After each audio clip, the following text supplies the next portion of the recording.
Hey, Dean, I think you might be on mute. Well, that was fantastic. I love talking to myself. Well, good morning, everybody, and welcome to the Greater North Fulton Chamber's Day at the Capitol. I'm Dean Collins. I'm with Access Companies, and I serve as the chair of the Greater North Fulton Chamber Government Affairs Committee. The chamber is the advocate for your business on federal, state, and local levels. As a voice of business, we keep you informed on legislation that may affect your business. Our North Fulton delegation is here this morning with us, and they have a very tight time schedule, so we'll get started here pretty quickly. So let's just jump right into it. First up is Senator John Albers. Senator, good morning. Good morning, Dean. Good morning, everyone. Thank you so much for hosting us this morning for an update.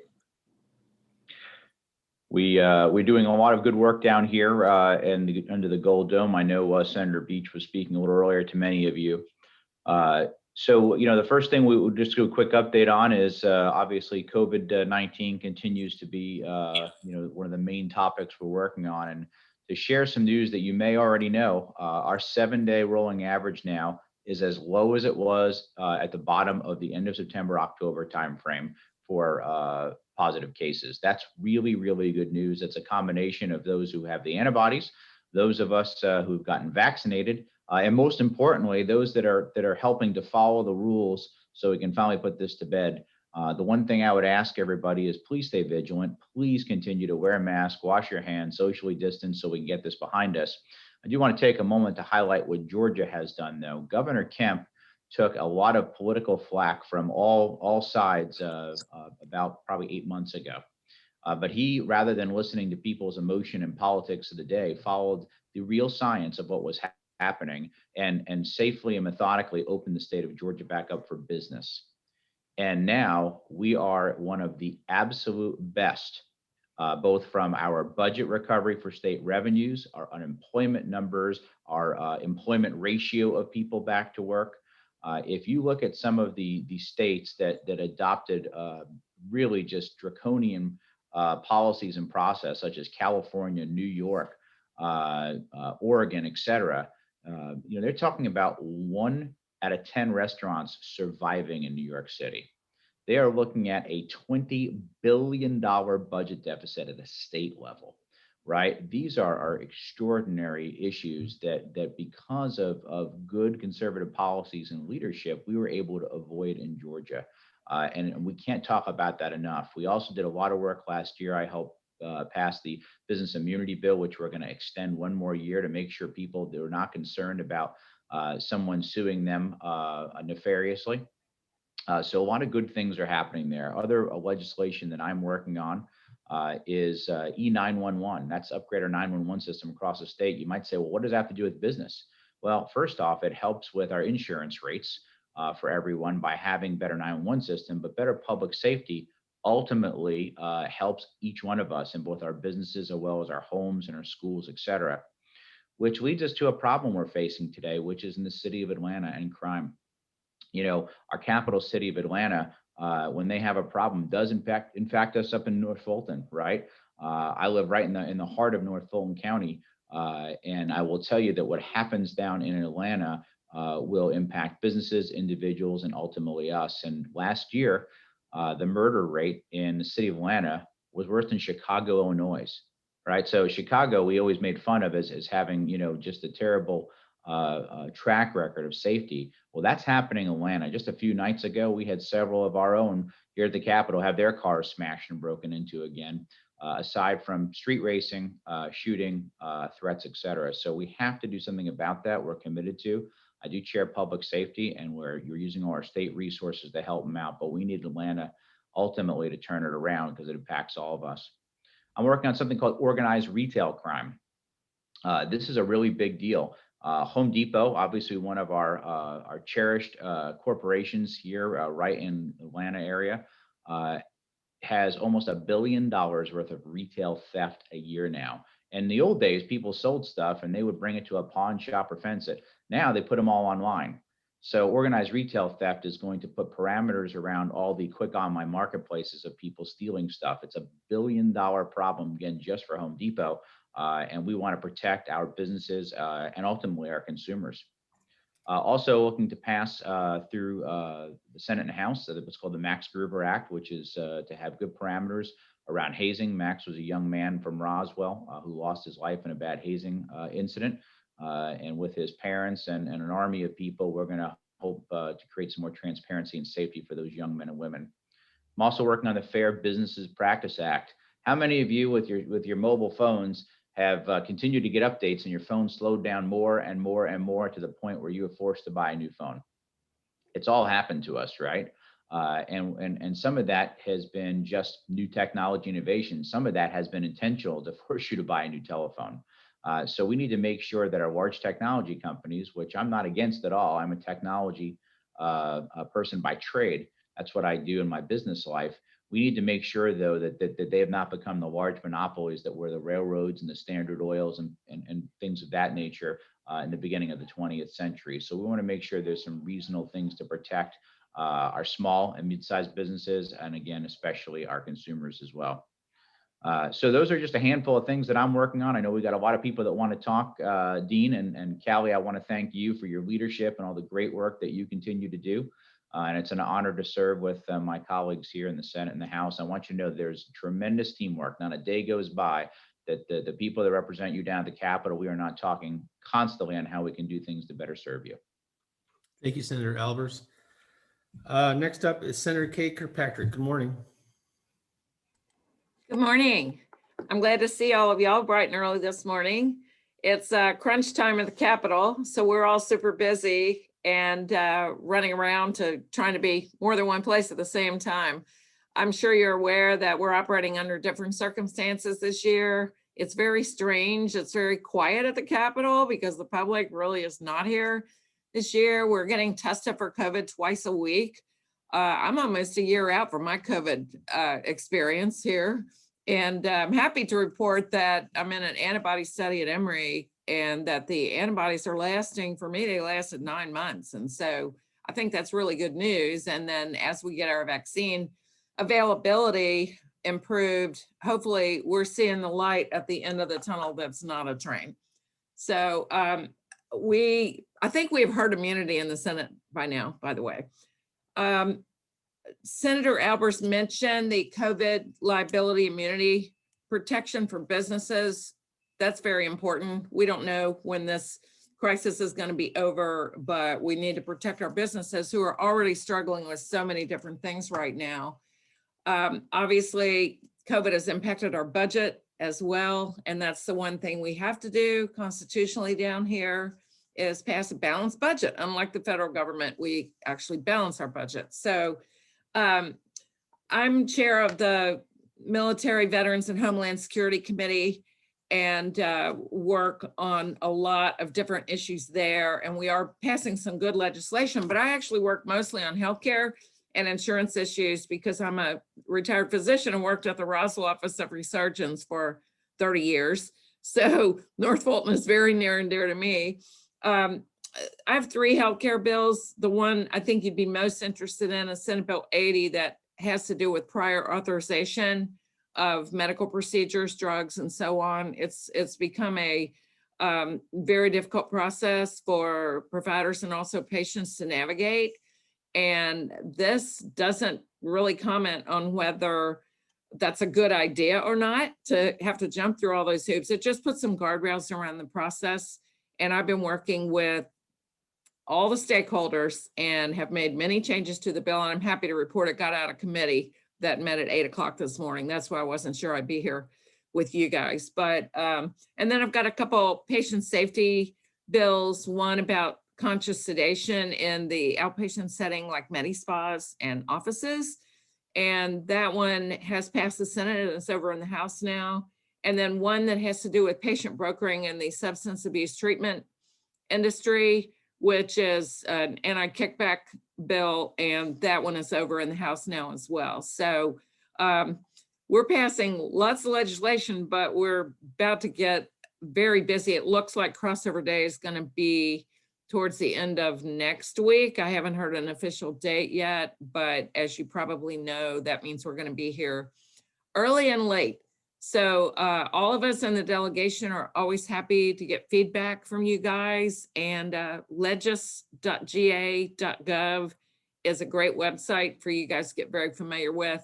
And you can contact all of us through that if you don't already have my cell phone number. So thank you for letting me speak to you all this morning, and call me if you need me. Thank you, Senator Kirkpatrick. Moving on, Senator Brandon Breach, good morning, and you're on the air. Good morning. Thank you, Dean and Callie, for having me. Sorry you couldn't be here today in person. As Senator Kirkpatrick said, it's kind of different down here. We're wearing masks. We're being tested twice a week. We're not allowed to have interns or pages, and it's a little different. But and I'm also in that same Emory clinical trials study. As you know, I had COVID in the very beginning, and my antibodies have stayed strong for 9 months. My T cells have stayed high, so I've been very fortunate. Before I talk about legislation, I am the presenting sponsor also as the North Fulton CID, and I'd be remiss if I didn't tell you a little bit about the CID and what we do and how we are joined at the hip with the Chamber of Commerce. And over the life of the CID, we have raised about $23 million in investment and invested $23 million, in which we've seen a return of $131 million in projects completed. So a good return on our investment. The CID is working well, works well with all three cities, Roswell, Alpharetta, and Milton. And as you heard me say a long time, and I say it all the time, and there's a direct correlation between infrastructure investment and economic development, job creation. And I think some of the things we have done have definitely enhanced economic development, from the landscaping of all the interchanges, the new triple left lanes at Windward. We've got a project now getting ready to break ground within the next probably 2 months, Davis Drive, which is over there by Papados, that will punch through to Top Golf at Westside Parkway. We've also invested in connected vehicle technology. You may see you've seen them being built right now, 3 new MARTA bus shelters, bus stops, really nice with stacked stone. We've invested in improvements on the Greenway and Alpha Loop. We are now about to complete our Blueprint 3.0. We've done 2 blueprints, and we've done all those projects. So we're coming out with another blueprint plan. And we're also involved with GDOT on the Georgia 400 improvements, and we're working very closely with them. So the CID is doing very well. We are very proud to sponsor the chamber. We're housed in the chamber. We feel like we're part of the chamber family. We're a separate entity, but we work very, very closely with Callie and you guys, and we love the relationship we have. So I wanted to tell you we're very excited to be one of your presenting sponsors. A couple bills I'm working on I presented yesterday to the Transportation Committee a freight and logistics bill. If you look at what we've done as a state of Georgia since 2015, we have been investing in infrastructure and transportation with the Transportation Funding Act. We are at the forefront of the United States in infrastructure investment, capital projects, and road maintenance. And then in 2018, we passed House Bill 930, which was the creation of the ATL that created a seamless, efficient, clean, and most of all safe transit ride, a public transit ride from cross-jurisdictional lines, which was not an easy task before we created this. And we've seen drastic improvements in transit efficiency. The ridership obviously is down because of COVID-19, but hopefully it'll come back. And when it does, you will be able to get from Gwinnett to Cobb in a seamless, efficient manner. But the one area that we really needed to look at was freight and logistics. And if you think about it, we really have 4 economic engines. Agriculture is our big economic engine for us. And then when you look at the second one would be Hartsfield-Jackson International Airport. The third one would be the World Congress Center. But the fourth and final one that really has been growing at double digits, even with COVID-19, grew at 16.6% last year, is the Port of Savannah. And the goods and services that are coming out of the port are phenomenal. I used to always say that the port was, we were the logistics capital of the Southeast, the Port of Savannah. I was wrong. We're the logistics capital of the Eastern Seaboard. When you look at all the product that's coming out of Savannah and where it's going, and we need to make sure that we have a a freight and network system that can handle the growth, because we're going to continue to grow. It's the fastest growing port in the United States. It's the only port that actually exports more than it imports, which is good. But right now, 83% of freight coming out of the port is on trucks. We need to get 17% on rail. One of our goals is to get rail freight up to 35%. For every rail car, you take 3.5 trucks off the road. So every time you can fill up a rail car, you're eliminating truck traffic around 285 and 85 and 75. So we're really working hard on freight and logistics. I think we've got some really great ideas, and it should help us kind of be at the forefront on that. The other bill I'm working on is horse racing. It's in committee. I'm hoping to get a vote on that on Thursday and get it out. There's a real push for sports betting, and I'm for sports betting also. But the difference between sports betting and horse racing is sports betting is done from your phone, your mobile app. It doesn't create a lot of jobs, and it really doesn't create a lot of revenue either. But it's really good for the fan base from an interactive standpoint. But what horse racing does, it creates an equine industry with horse farms, hay farms, breeding. It's the auctions and the jobs that it creates. It really creates a equine ecosystem, if you will. So hopefully that'll pass. The other bill I'm working on is the Georgia Student First Act, and that's to try to keep as many Georgia students here when they get out of high school, keep them in our Georgia research institution. And so I'm working on that. So those are really my 3 main bills. The other bills that are working their way through the House is the election reform bills.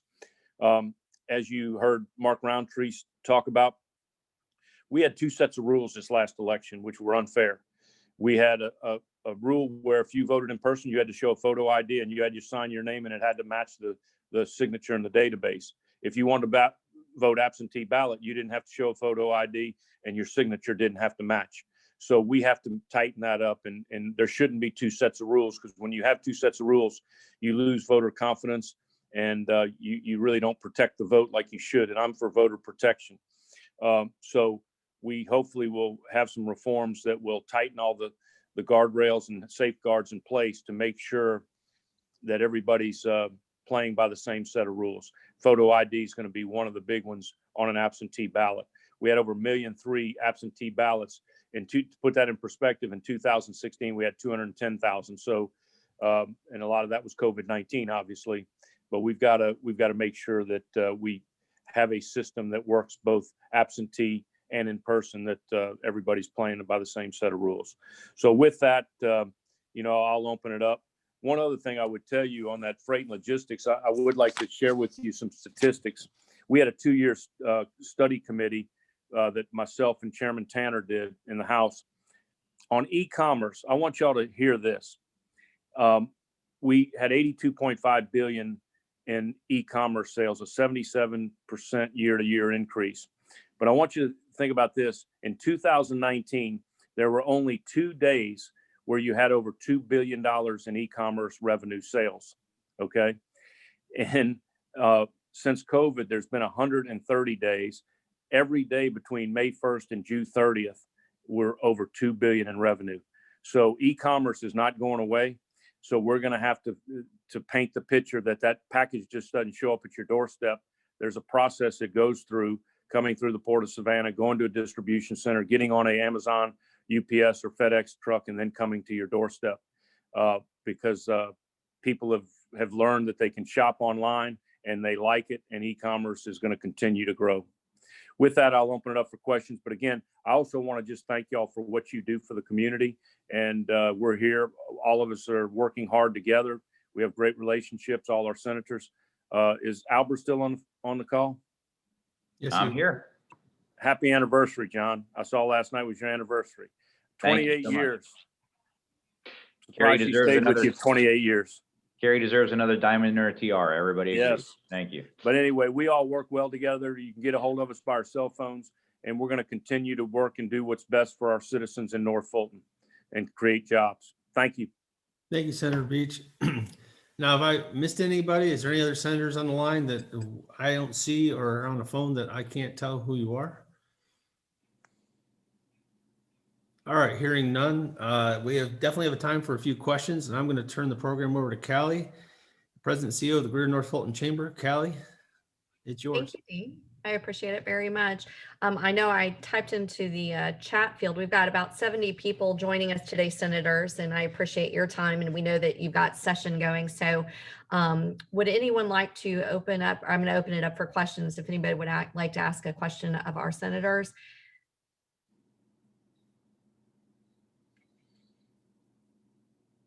You guys are getting off very easy today.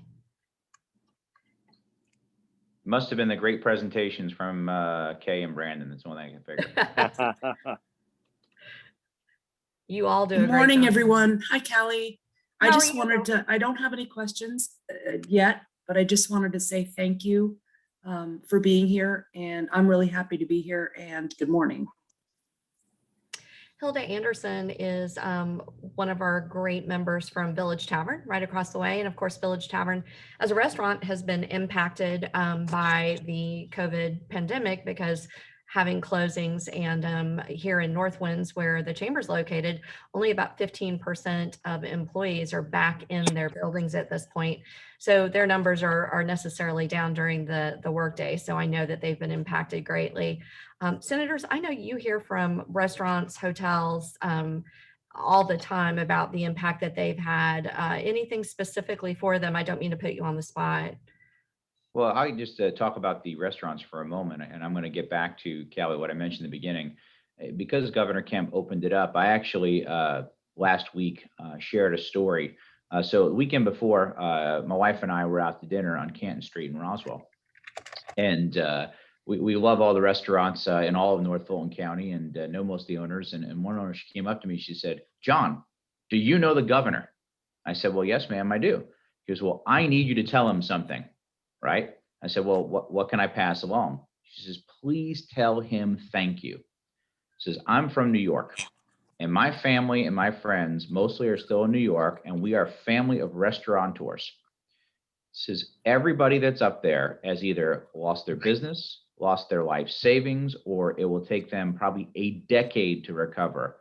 And as I talk to you right now, my January of 2021 was 2% more than my January of 2020. Now, we followed all the protocols. We got a couple extra outdoor heaters and expanded that area, but our employees are working.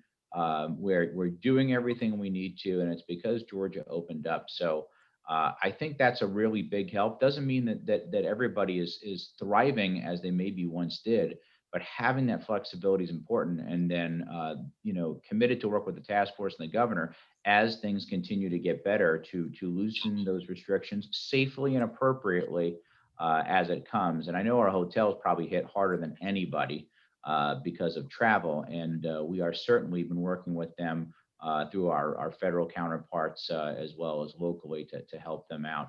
I did read a lot of stuff recently from some of our Georgia tourism folks that shows that they believe there's going to be a really just a massive backlog of people who are ready to get out and take those vacations. So hopefully we'll get them filled up soon.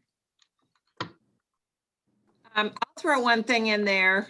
We met for our insurance committee meeting this morning and talked about, I think it's Senate Bill 156. We've all been struggling. Many of our constituents have been struggling with the issues related to unemployment.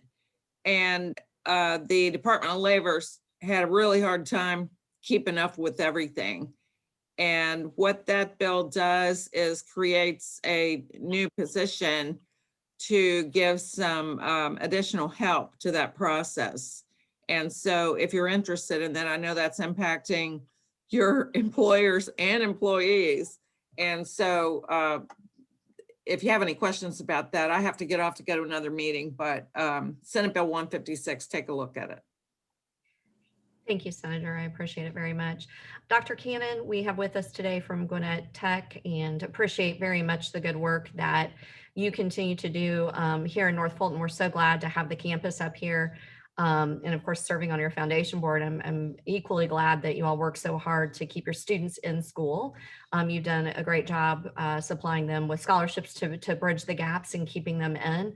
I just wanted to give you an opportunity. I know that Gwinnett Tech is facing challenges during this as well. Is there anything that you'd like to share?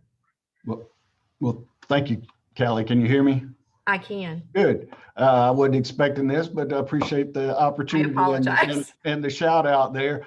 I'll just say, while I have the opportunity with our legislative body and our North Fulton community here, we've got healthcare heroes, and we have a couple of videos on our website that if you want to tear up sometime about our students that are out there working, have been since day one, but we've got education heroes here.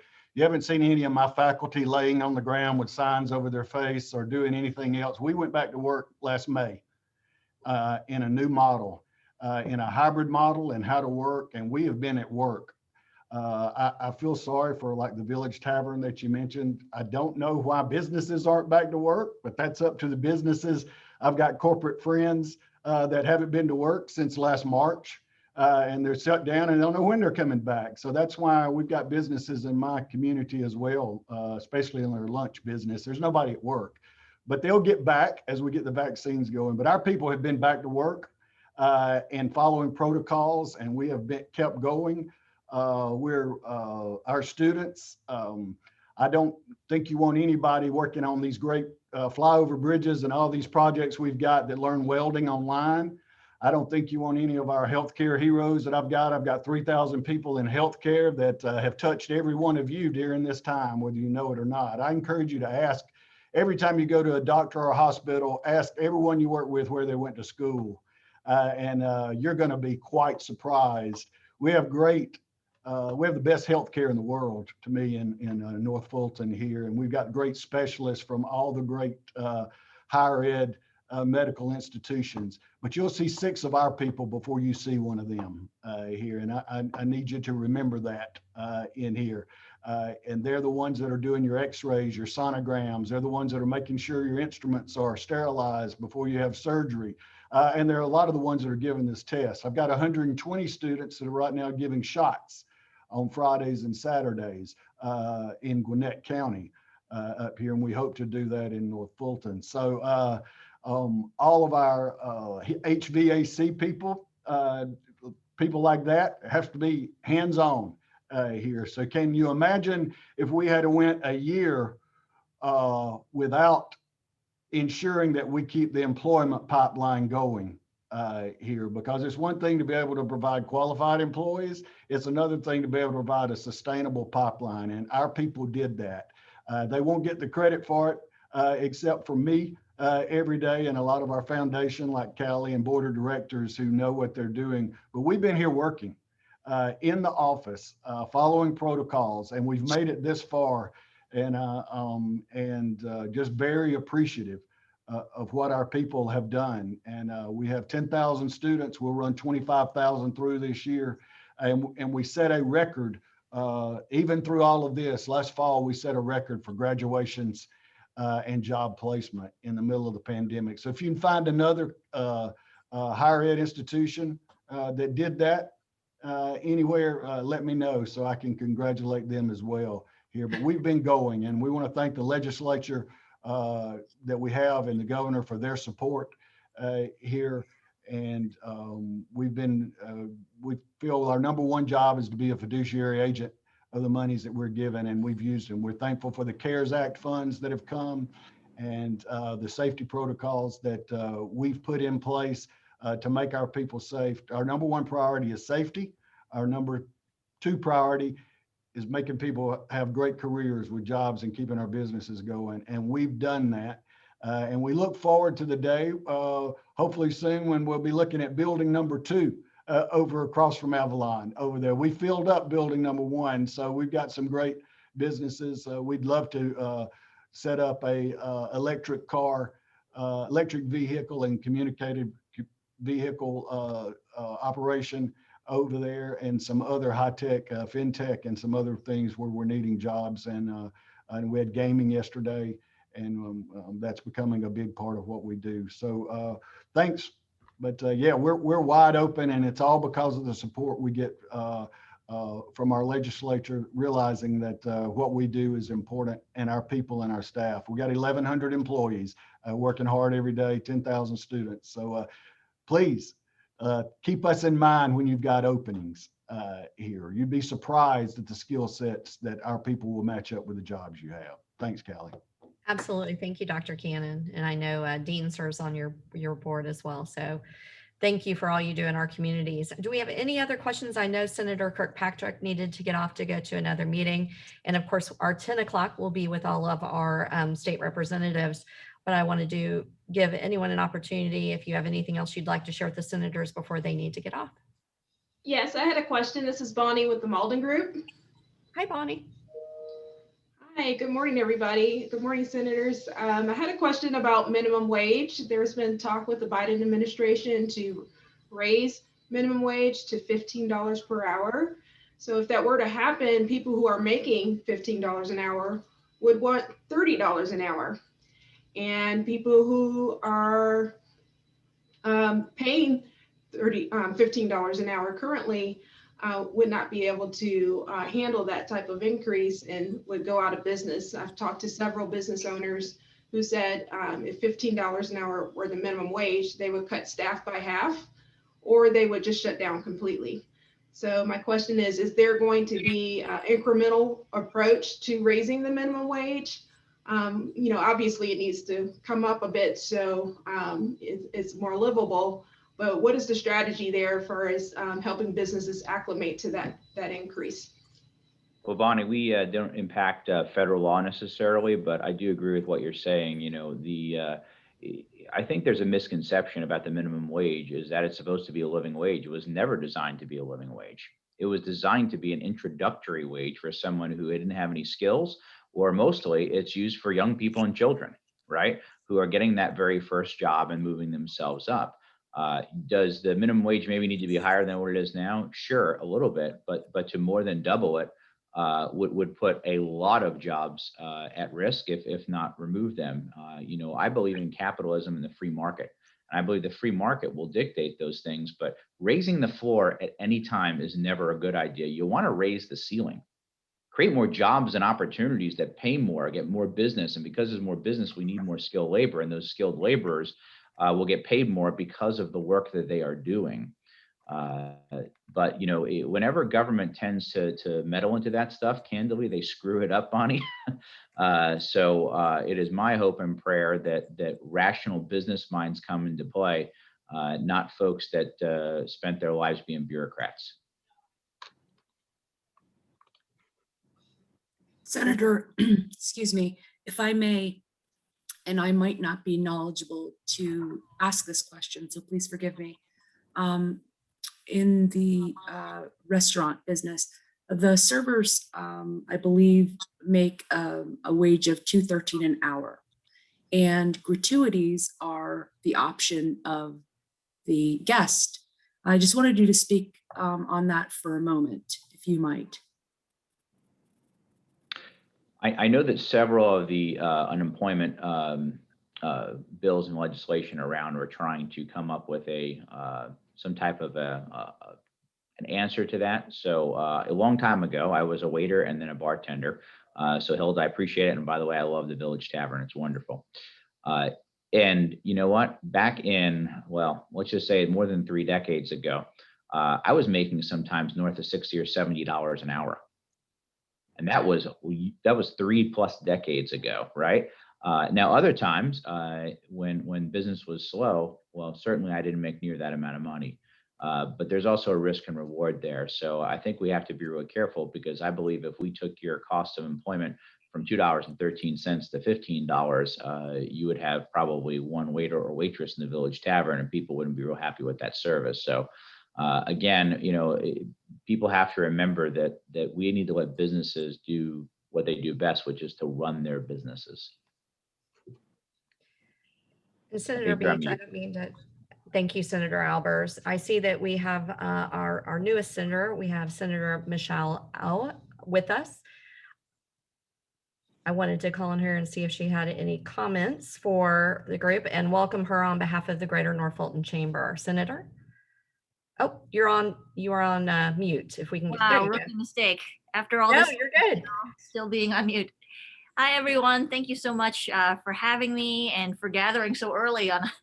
Is it Wednesday? On a Wednesday morning. I really appreciate it. It's nice to meet you all. So as my intro said, I am one of the new state senators here. It's been a really great learning experience, and I look forward to continuing to do work for our communities and listening to the needs of our small business owners.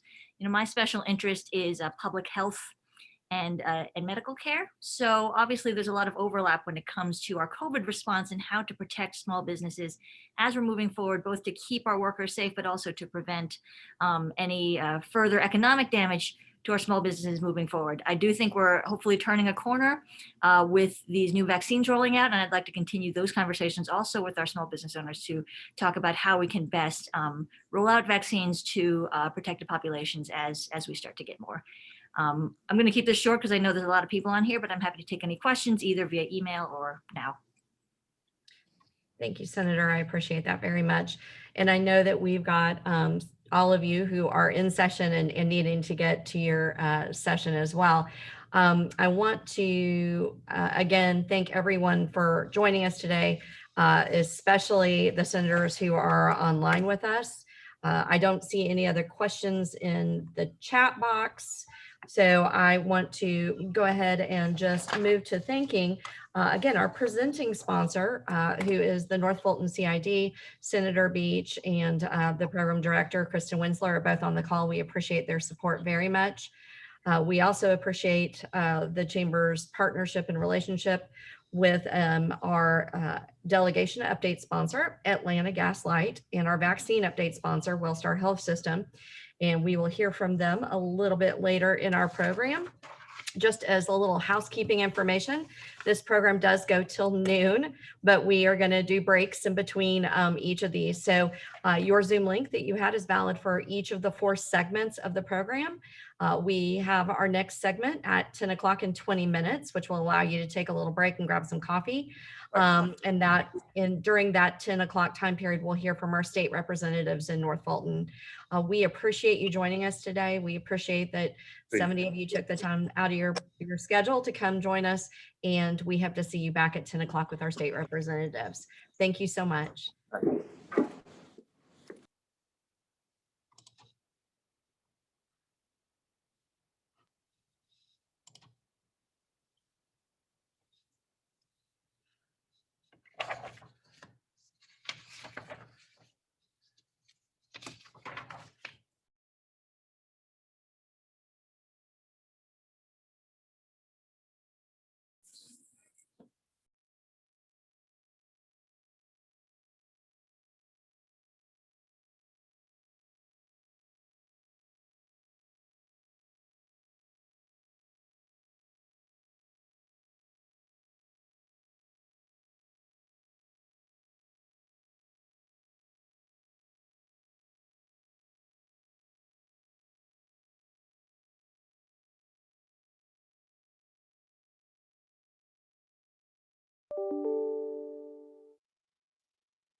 Well, good morning again and welcome back. And thanks for joining us as we continue the Greater North Fulton Chambers Day at the Capitol.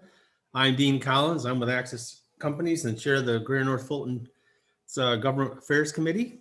And we work hard to support our Chamber's legislative body and agenda. So let's move on. Our North Fulton delegation is hard at work this session and it has a tight schedule. So let's jump right into it. So up first is Representative Chuck Martin. Hey guys, sorry to be so tight this morning. Really, the update is it's going to be fast and furious, and then hopefully we'll, I don't know who else we have. We can go to questions, but we continue to be down here focused on the need under the pandemic. It's in many areas of the state, we fared better than others, but there's a number of people that are still health and economic health in dire need. So we're looking at continuing to support those individuals. And part of that is, sometimes that's direct, financial support. Other times there are things that we can do to just help that along. In Ways and Means yesterday, we did something as simple as removing the state and local sales tax from tickets to fine arts events through the end of this year and through 2022 to allow those that in many cases are run by nonprofits to help them keep a little bit more money and to keep them running. Jan and I over in the House are focused on doing some things with the development authorities to keep them communicating with our cities and counties and boards to make sure that tax consequences that are sometimes put in place by development authorities are thought out so that our schools aren't left educating folks that aren't part of the plan to do the finance. We of course are working on, and it's not new to me from being down here for a bit, but we're working on election integrity. Both Jan and I are on that committee, along with 12 of our other House colleagues, and probably the most misunderstood piece of work that we're doing based on the press that some folks are putting out. But our focus is just, the process is just beginning, even though we're on day 22, 23.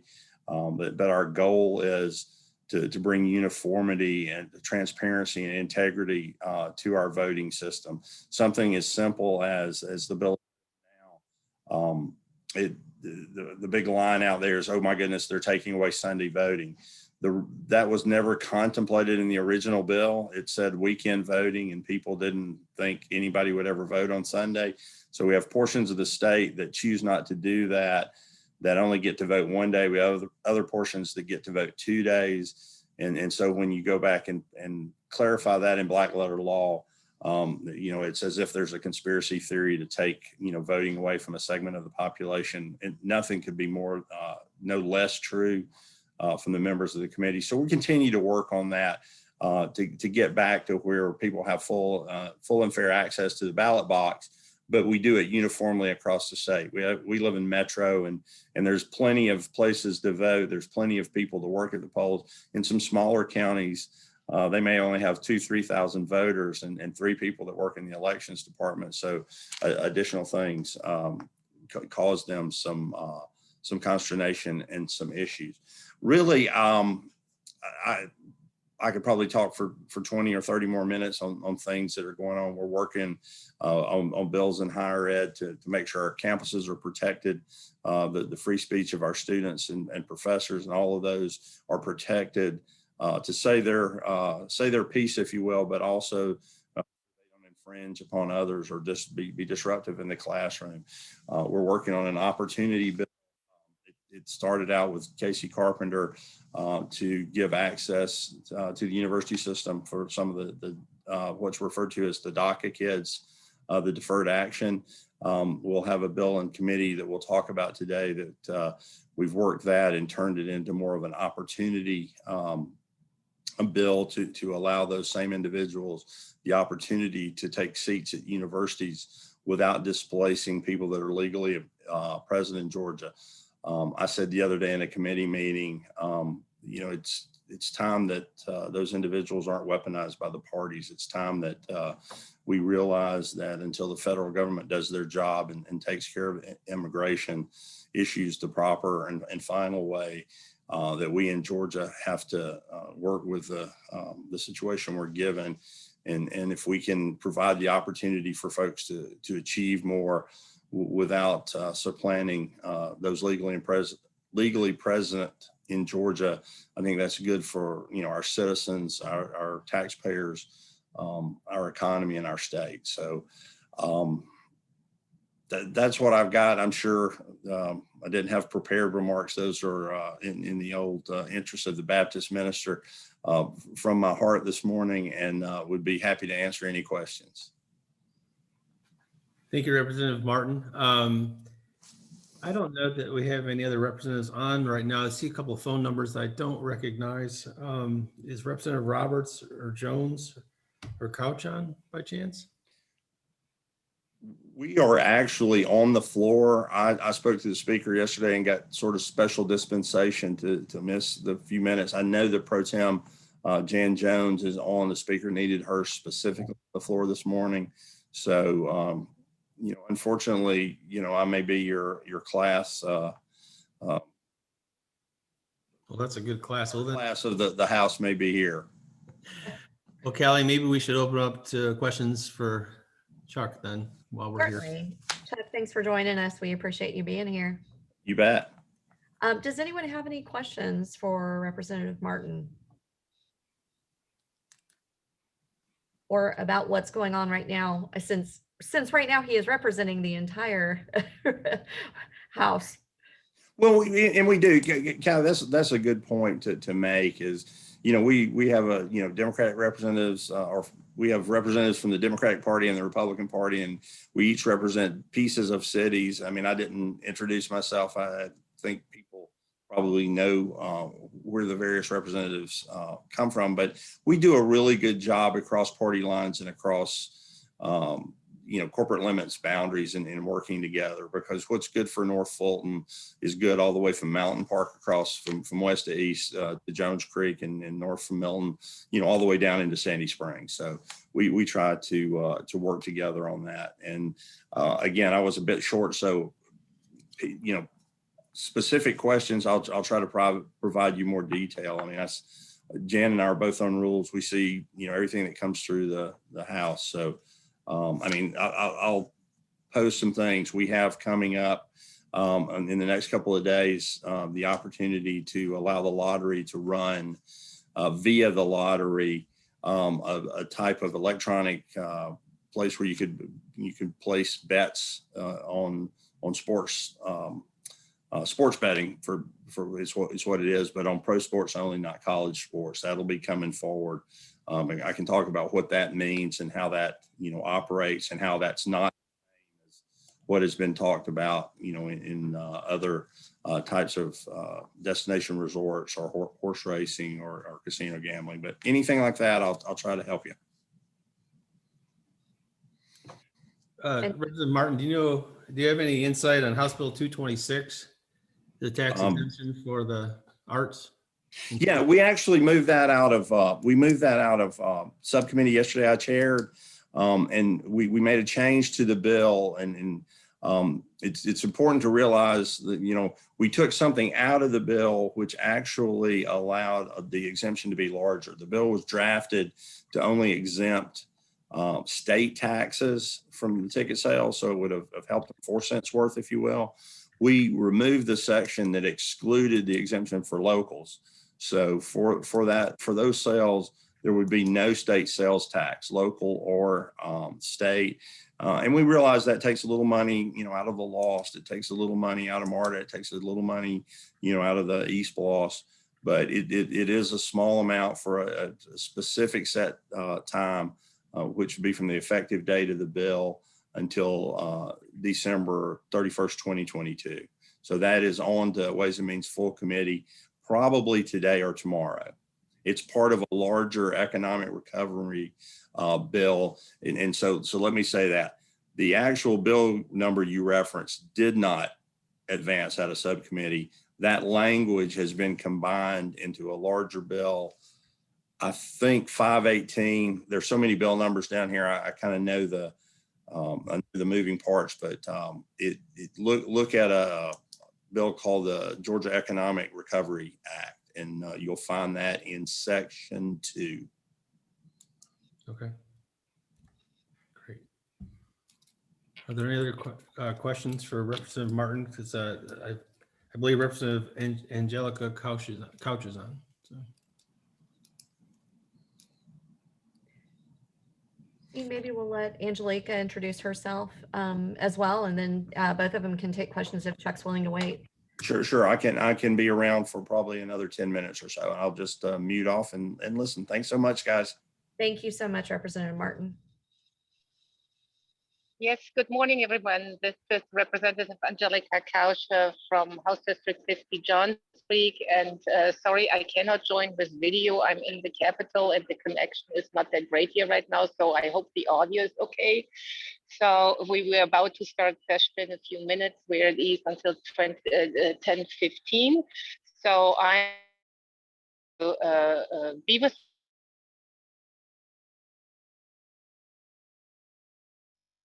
you have. I'm pretty sure the pandemic is still on everybody's mind, and unfortunately, I didn't hear what Chairman Martin said before, what bills he referenced to. There's a refresher. I'm on the committees for higher education, which chairs natural resources, small business, and insurance.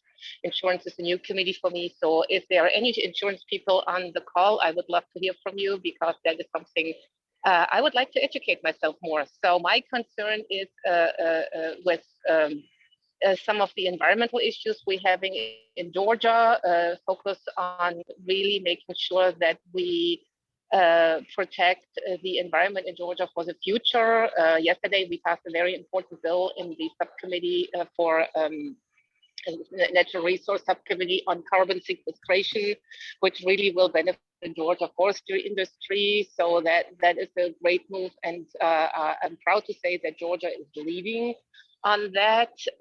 So that is something. And the other things, I mean, of course, election bills are on everybody's minds. I'm getting a lot of emails about those. There are some sweeping reforms and emotions are very high about those.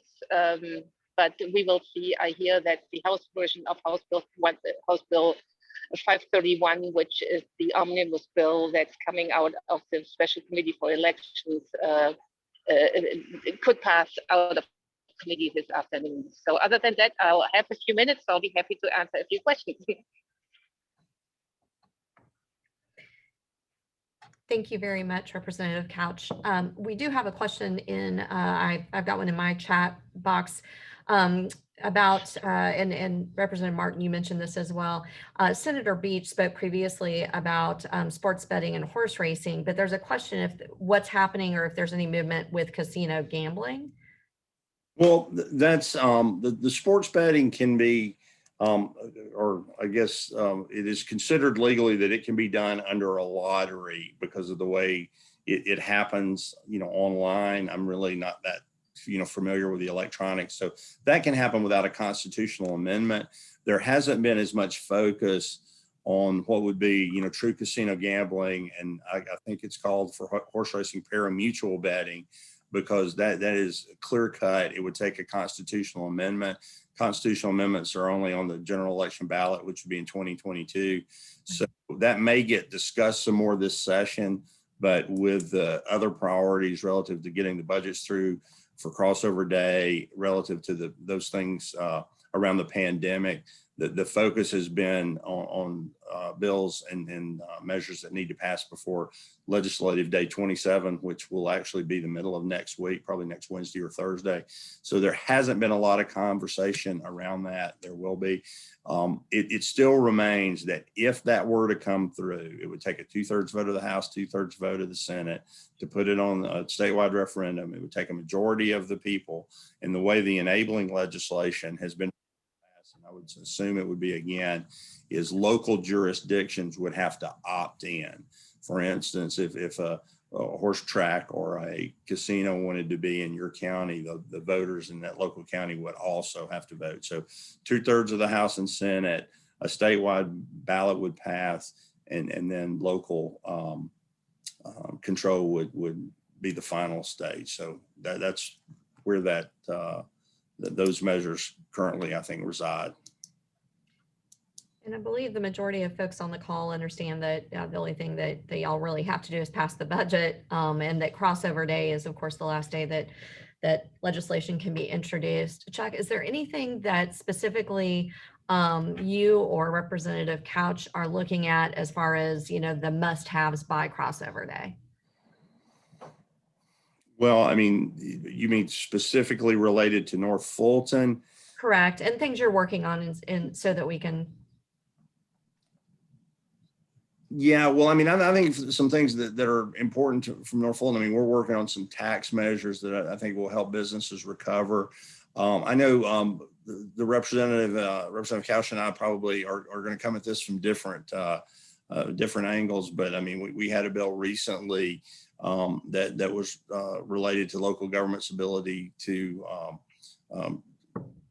choose an energy source for you. And I think she and I probably have differing views on that. So that'd be good for a roundtable later on, because I'm always interested in the thoughts and theories of folks with different opinions. But that was specifically, in my mind, the reason I voted for that is an individual ought to have the right in their own home to choose, from the fuels they want to use to heat it. And until such time as we've developed a comprehensive energy policy across the country with innovation, much as Bill Gates said on 60 Minutes a couple of weeks ago, we're not going to, different people vary in degrees of how much they believe in climate change and how much that is. But it clearly, whatever degree you do, I think innovation is the way to do it. So I think that was something that was important. I think the representative would disagree maybe with me on that, but we'd do it in a friendly way. I have a bill that I think is important, kind of going along the matter of the environment that is with. I'm sorry, Representative Couch, were you trying to speak Yeah. to that bill in particular?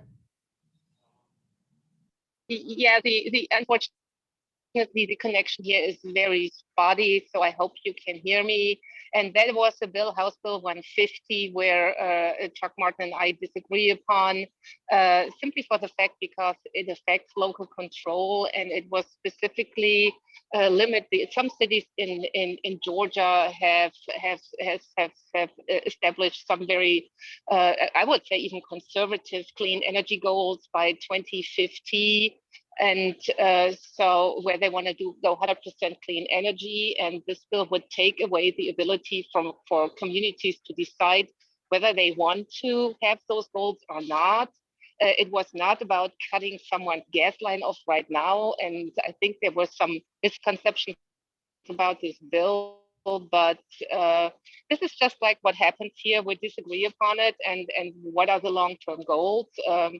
I understand that restaurants and of course lots of the utilities were against this bill, but for me it was like, if we want to have a clean energy vision for the future, we should allow communities to set those goals and not hamper those. I want my community, if John Creek wanted to decide, hey, let's do this, I want them to be able to pass a bill like that or pass legislation like that in their community. So I think this is more like, are we for local control or are we against it? And I thought this was too much impact on local control. But this is something where we have discussions, and I would love to have a roundtable about this and get more input in it.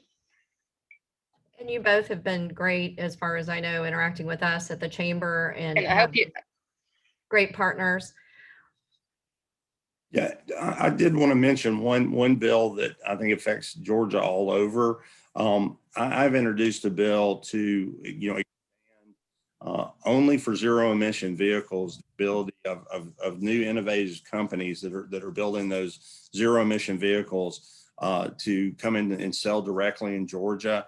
I am not surprised, but it is opposed by the Automobile Dealers Association. They want to have those dealers those companies have to work through them. But for those that are around and have been around Avalon, I mean, you see we have the Tesla dealership that's, hasn't negatively impacted. We may have some dealers on this call here in North Fulton, and I appreciate you employ over 60,000 people across the state. You've made millions of dollars worth of investments. And I just want to tell you that bill is in no way attacking your business model as it currently exists with your manufacturers. But we are trying to be innovative and allow zero emission cars to get into a niche market and to come in to do that. I think that's something that we continue to try to do in Georgia. We want to be on a leading edge of innovation and provide the opportunity for firms to be able to come here and to succeed and people to achieve. We've been really blessed up in Fulton County, North Fulton in particular. And we appreciate, I do, for the years I've been going back to the mayor days, appreciate the work of the people in business and chamber. We oftentimes talk about in government that we want to build jobs or do that. We don't ever, we hire some folks to work for government. We don't ever make a payroll. You guys make the payroll. We work, really hard to provide you a conducive environment to do that. And I count, greatly on your feedback on things that we can do to help. So as these bills go through, even some of them as they go through crossover, if you see that economic recovery bill that we talked about, I think it's 518. If there's something going on in a business that you're in that's really been hit hard by pandemic, which everything's been really hit hard, but some things harder than others, if you can believe it. If there's something that could be put in that bill as a short term, help people get over the hard spot, it is not too late to have a discussion and get on that language. There's only 180 of us in the House and 56 senators, and we probably have 100 people that you deal with week in and week out up there, and we'd love to hear from them and hear about that and make sure we get that language in if we can help an industry in North Fulton, because that'll help it statewide. Yeah, and I would fully support what Chairman Martin just said. And the one bill we referred to, this is House Bill 460. I think that is a very exciting bill. Again, I'm happy to discuss with the auto dealerships who feel a little bit like it's going to infringe on their ability to do business in this state. But I think for the long term, this electric vehicles are the future. So I don't know enough about the background of the bill. I heard some of it, but if there are auto dealers on there who would like to provide some feedback on that, I'll be happy to talk to you. Thank you both. I appreciate it. I know that we've got many folks on this call who are small business owners. We've got everything from education to hospitality and restaurants to energy companies and large industry on the call. And we appreciate all of that. There was a question in the chat box just regarding to provisions being made to help Georgia workers be more competitive globally with technology taking over, obviously, many jobs. We know that there are a number of retraining initiatives that are coming through, many of which Dr. Keenan at Gwinnett Tech has seen come up through certificate programs and others through the technical college system. What is the legislature doing, or what bills are you seeing that support that? Oh, if I may interfere very quickly, we're going back into session, so I'm going to leave you now. But actually, I want Chuck Martin to talk about the Hope Grant for technical colleges for some students that would actually widen our workforce or increase shortage we're seeing in the future in Georgia. Those were discussed at the Education Committee, and I was very appreciative that the chair led the bills. They were adding provisions, and I think they were good job. But I'm with you now because I'm going back into doing the roll call. So thank you, Representative Couch. We appreciate it very much. I know it's difficult, and we hear you going in and out. Yeah. Representative Martin, do you have a couple of minutes to speak? Sure. I did. I spoke, as I said, I spoke with the speaker and have a little dispensation this morning, which is probably why. Sure. Yeah. The representative just mentioned, we had a great hearing at the risk of shameless self-promotion. If you look on my Facebook page, there's a newsletter posted in at the bottom, and it's a link to our meeting, an article, and a link to our meeting from last Friday. We had a 4-hour meeting on 6 bills. three of which were related to have additional hope funding in certain areas relative to the technical college system of Georgia, and toward getting an associate's degree there. So we're taking those under advisement. I don't know that those bills are going to move this year, because we're going to really take a look at hope, at how the reimbursements. Hope is doing very well. I think we'll be able to increase the reimbursements for even the students that are not Zell Miller, to get them back up closer to a higher reimbursement rate. But those bills, have the ability to get some more money for credentialization. Not last summer, the summer before, because we all knew last summer was a lost year for a lot of us in various things. But the summer prior to that, I attended a national conference out west, and we talked about the future of work and the future of credentialization. And we're working with Commissioner Dozier, Chancellor Wrigley on doing that. The university system added 2 new degrees last year, and they're focusing and working with industry to try fit our education into the needs of business. Getting a degree that doesn't fit into the needs of the workplace it's expensive. And I think part of the problem that we have, we say it's college loans and college debt, but the debt wouldn't be so bad if it had created a degree that allowed you to get into the workplace. So great question, from you on the focus on that. And there is a focus from Commissioner Dozier over at TCSG, Gwinnett, their commissioner, and Steve Wrigley in the chancellor's office. And we hope this summer, if the pandemic can go and we can get on campuses without disrupting them, we are going to do that with the higher ed committee and drive out some additional thoughts for credentialization, because that's important to our Georgians. Representative Martin, we have a question that staying on the education topic. Of course, North Fulton is one of our premier communities because of the strong public education sector. There's a question about House Bill 155, support for House Bill 155, and whether you think it will pass. Yeah, I was just looking it up because there's so many bill numbers. I know, and it just says House Bill 155. Yeah, that is to move the required age for the folks who didn't know. I know the person that put it in knows what they're talking about. You'd have to be 17 to drop out. Now you can leave high school at 17. I would love the feedback. I'm looking in the chat room, and she sent it to everybody, so I'm going to use her name because everybody saw it anyway, right?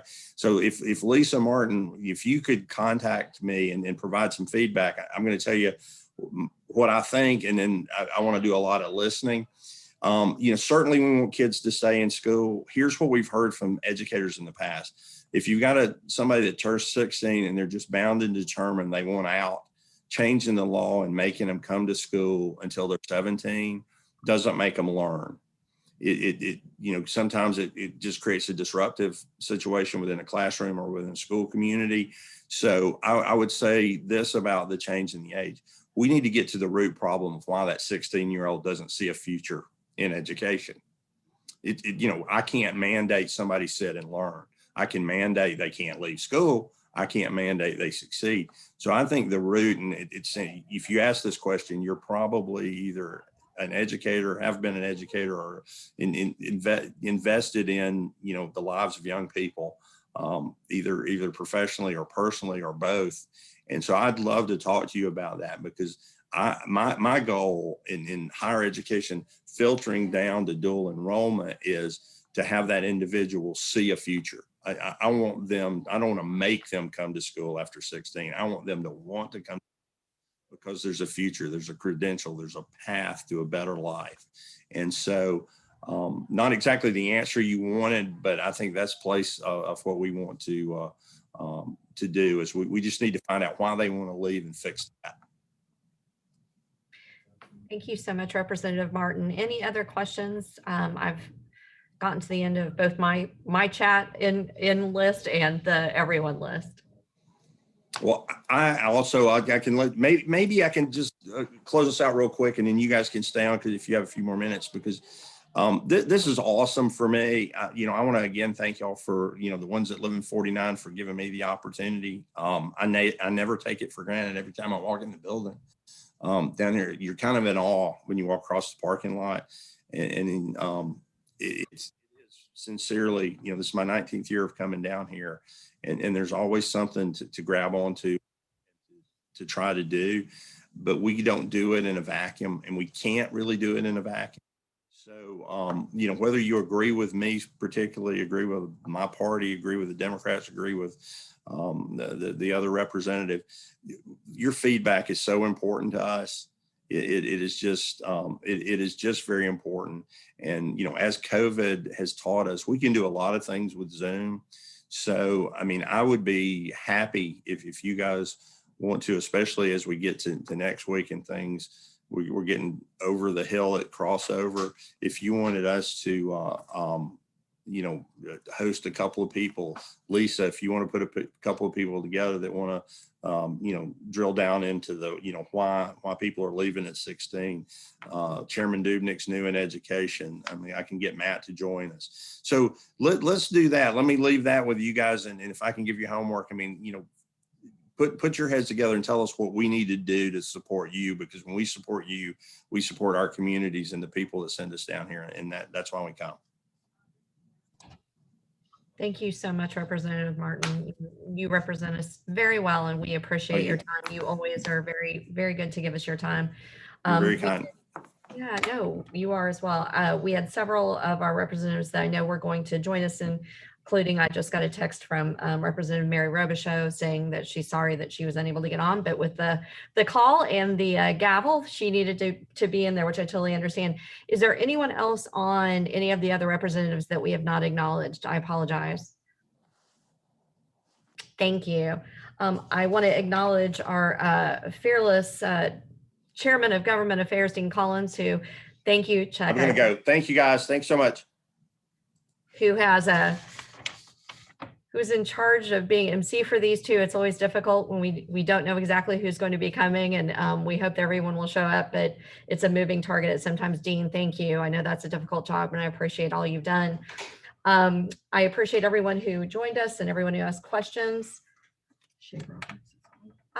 Representative Roberts, I see you now. Thank you. Representative Roberts, would you like to say a few words to the group? Introduce yourself. Sure. I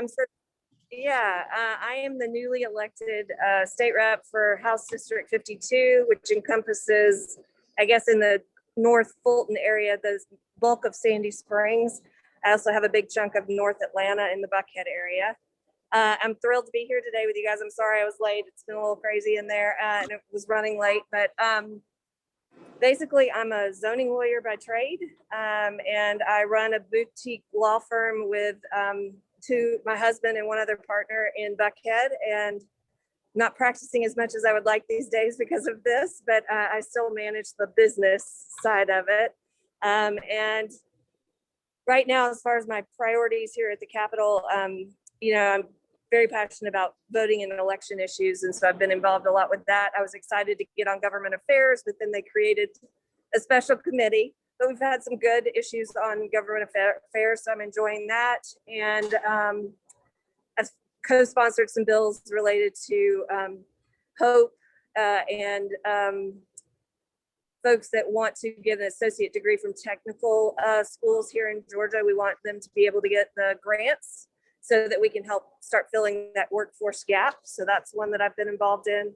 I'm also working on co-sponsor on the Transparency Act, which is, we would really like some public input and transparency in the reapportionment and redistricting issues that are going to come up this fall. So that's a passion of mine. And so anyway, I'm looking forward to working with y'all if there's anything of interest up in the North Fulton area. I'm also a licensed realtor, so I kind of am different normally from a Democrat. We don't have a lot of people in the construction real estate arena, which I think will provide some perspective and maybe some work across the aisle, which I like. And so please reach out to me on any issues that you guys have. And I thank you for having me today. Thank you for joining us. It's very nice to meet you. We look forward to working with you and appreciate your representation of our city of Sandy Springs area. So thank you for that. Do we have any questions for one of our newest representatives?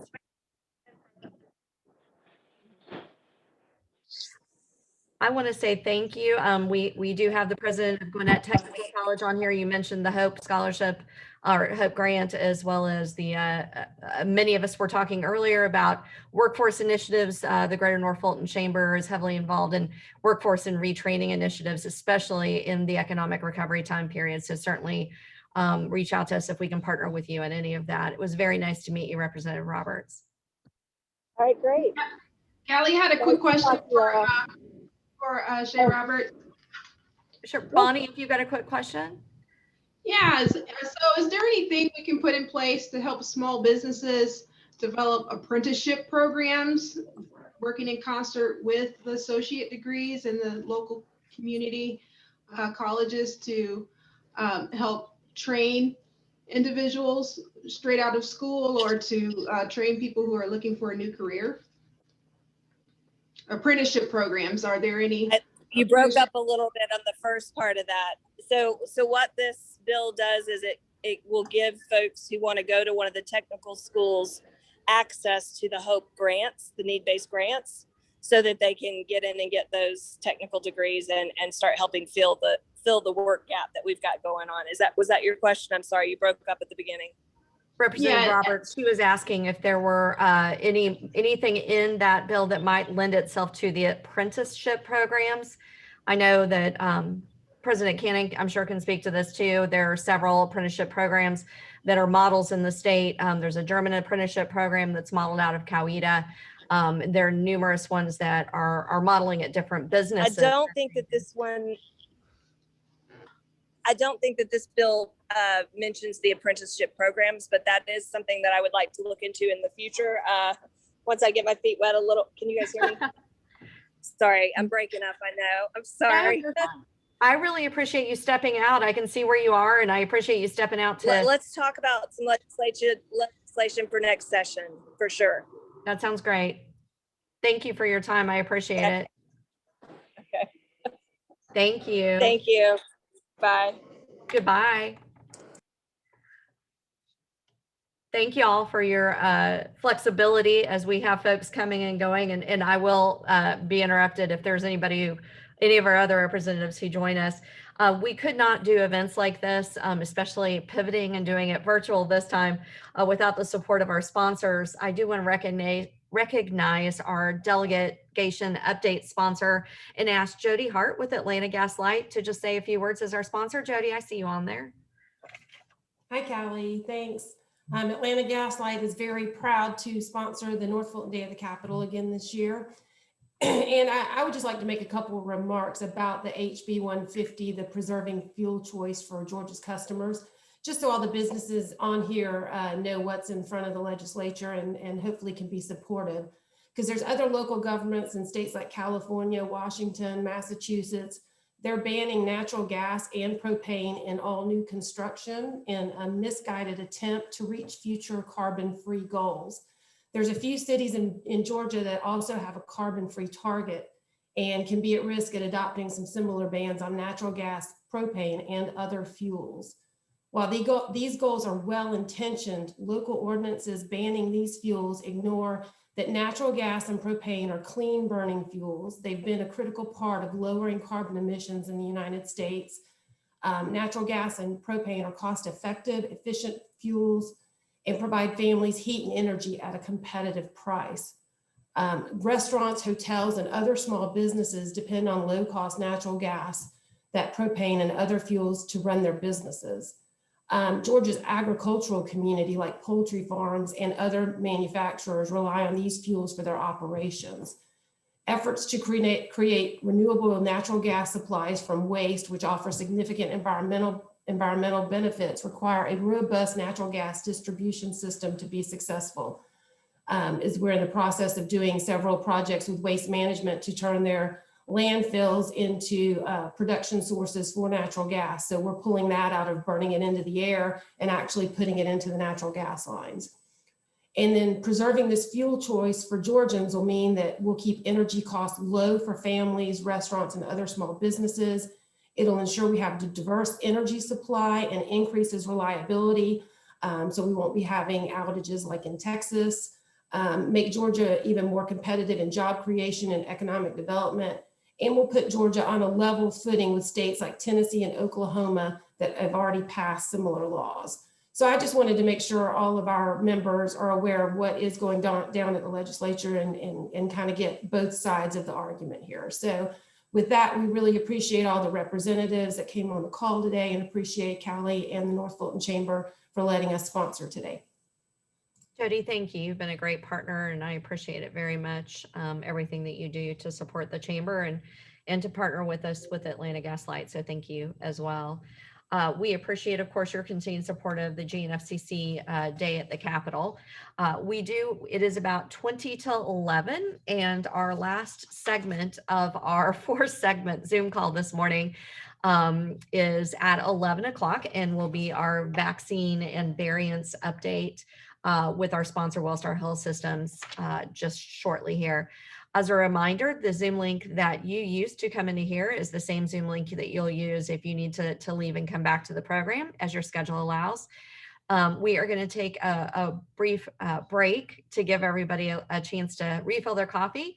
Up next, as I said, in 20 minutes at 11 o'clock, we'll hear more about the vaccine from Dr. Doshi, Senior Vice President of Ancillary and Support Services with Wellstar Health Systems. And we hope that you get a little break and can join us back here at 11 for that great program. Thank you all very much.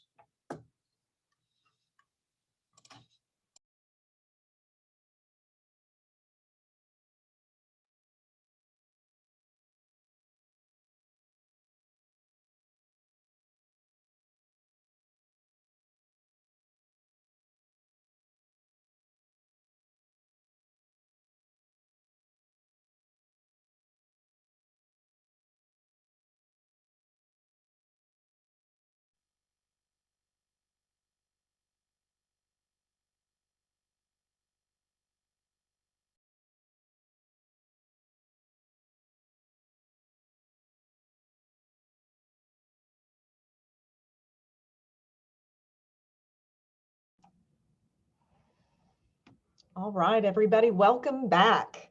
This is our final segment at our Chamber Day at the Capitol. And as always, we have just been really thrilled to have a great day and look forward to our final presentation. Before we get started with our vaccine update, I did want to recognize the sponsor of it, which is Wellstar Health System. Brandon Reese, who is our government relations director, was not able to be here, so he just asked me on behalf of Wellstar to just thank you for taking the time today. Wellstar is actively invested in the chamber.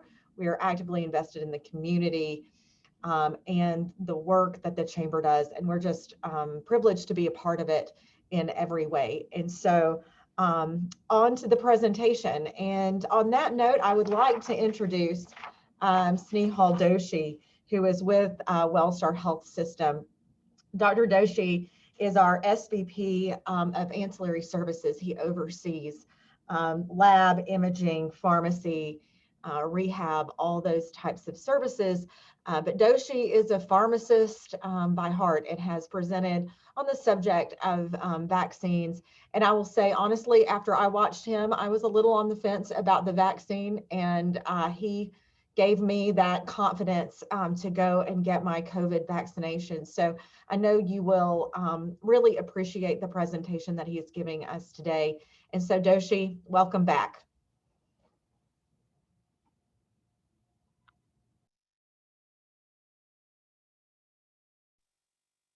Doshi, I think you might be on mute. We can't hear you.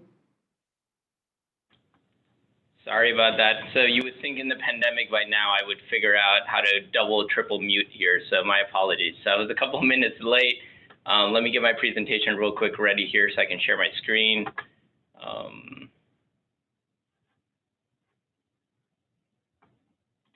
right, let's see.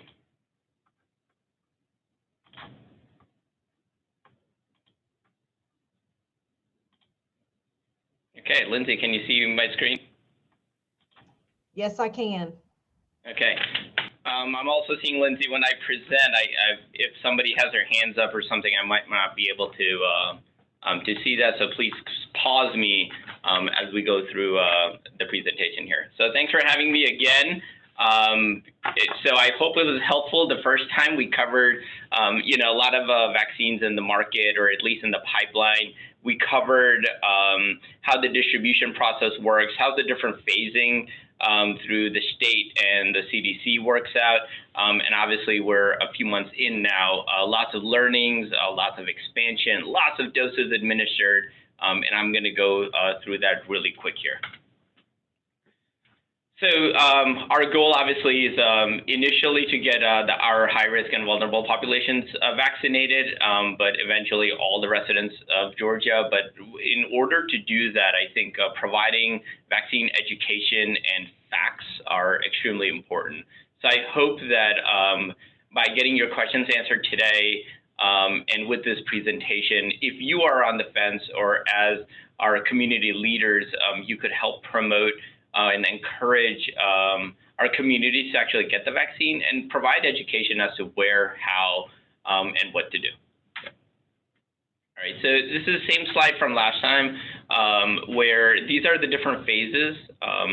Within these phases, the next slide will basically attempt to break out the populations covered within. But when the vaccination plan was first developed, we all came out with phase 1, 2, 3, and 4. We're in phase 1 right now, but a plus version. So I'll go over that on the next slide here. So we are in phase 1A plus. So that is the typical healthcare workers, law enforcement, fire personnel, those that are 65 and older, and including their caregivers. So that's where we are in phase 1A plus. The next step for us would be to move to phase 1B. This is where essential workers would come into play. I'm unsure at the moment as to how or when we would progress. On the last governor's call, we saw that they would reevaluate inventory perhaps the first week of March and then decide to move forward to 1B. There were inventory concerns situations. So those of us on the call here that are vaccinators experienced this, bad weather. Pfizer had manufacturing issues. So for that reason, there was a delay in getting doses. There were also the stockpile from the federal government on holding back second doses was, perhaps we went a little too aggressive. So we didn't have sufficient second doses in the stockpile to be released. And everybody on the ground had not held back second doses. We were just moving forward as many as we could administer. So fortunately, it worked out for us, but Wellstar specifically, I'll tell you that we have not opened up new doses at the moment till the inventory portion gets better, but we'll talk about that as we move forward. Okay. All right, so our critical populations, that's defined what is a critical population as we go through the different phases. We went through this slide last time I was here as well. This is where I think our focus right now on folks being hesitant or folks having concerns, how to reach them, how to schedule them.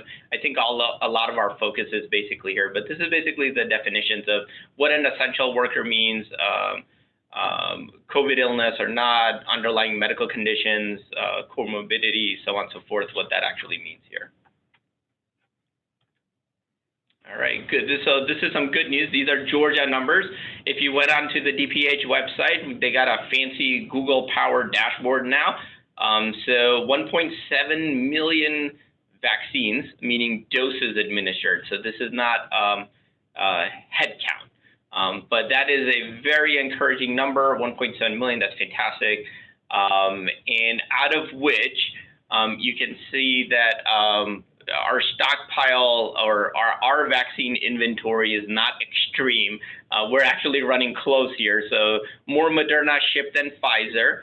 And the reason for that from our last call that we had discussed was, Pfizer just has some extreme storage requirements. So when the Publix and the Krogers and the Walmarts want to start administering, they have to rely on Moderna, which is at refrigerated temperatures, and Pfizer being at the ultra cold temperatures or ultra freezers. So the health systems, for the most part in the state of Georgia, are playing with the Pfizer vaccine. These mass vaccination clinics that you see, or the retail pharmacies, for the most part, are Moderna. The state-run mass vaccination clinics could be a combination of both, but it just seems that Pfizer has a healthy supply. So these mass vaccination clinics, as we get to on the other side, will be Pfizer doses as well. All right, so we covered this last time as well. Not too many changes here, but I will say today, Johnson & Johnson got approved for the EUA. Johnson & Johnson is a single shot vaccine as opposed to the 2 shots that we have with Moderna and Pfizer. Also different technology, storage requirements. As an operator, I'll tell you, I'm happy that it's frozen, but it can be kept refrigerated for up to 3 months. They will, based on the approval and the criteria and the data that will be made available to us now that it's approved, this will be forthcoming as to how many days does this stay outside at room temperature, is dilution required or not, are we drawing out of vials, other considerations as we go through the data. Prelim data that I read, and I could be wrong, it's only 5 hours new here, that J&J vaccine, single shot vaccine, was 70% effective in a single shot or against the COVID virus, obviously. But I wouldn't really get too technical on, hey, Pfizer is 85% or 90%, and Johnson & Johnson is 76 or 70%. So perhaps I should start choosing Pfizer or Moderna or wait for the AstraZeneca or any, the data, although these are large populations that they've tested the vaccine under, when you're talking about 5% or 6, 7, 8, 9% gaps here, to be honest with you, that's a very small number with the way we are vaccinating people. So the N size is just, at the end of the day, it is statistically significant that the J&J vaccine is effective against the virus, and it is another option in our arsenal. Okay, so some things that we hear, I thought this was important. We did not cover this last time, is that the vaccine is developed too quick, perhaps. Or there's not enough test subjects. We don't know enough about the vaccine. So, I'm going to hold back. I'm going to wait for the data, so on. So if the data I presented earlier, that 1.7 million people just in Georgia, or 1.7 million doses, not people, 1.7 million doses administered in Georgia is not enough. I hope that this conversation here with how the vaccine is developed will put you over. So typically, if we had to start from scratch, the Moderna and the Pfizer vaccines today are mRNA technology, okay? So when typical vaccine development, you're looking at a good 10 to 12 years. So I will tell you, where you're looking at phase 2 here for safety, the mRNA technology or delivery of the vaccine with spike proteins and stuff is not new. It wasn't an aha movement that, oh, we should just do this on COVID. And COVID viruses, to be honest with you, or SARS, is not new for us either. So we had a head start. So we started straight at phase 2.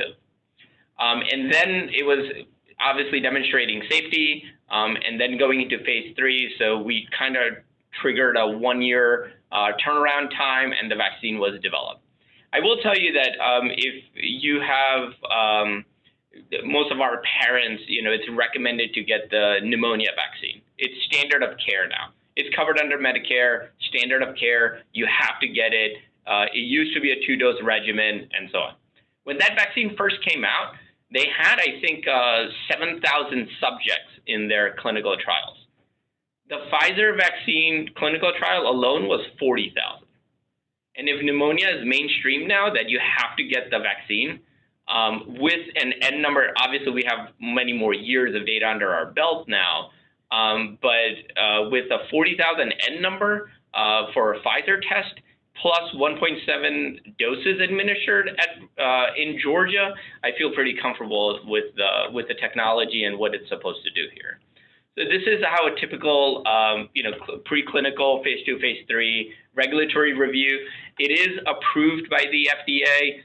It's an emergency use authorization. Does not mean that you just have to submit less data or they're circumventing the system. It still goes through the same process.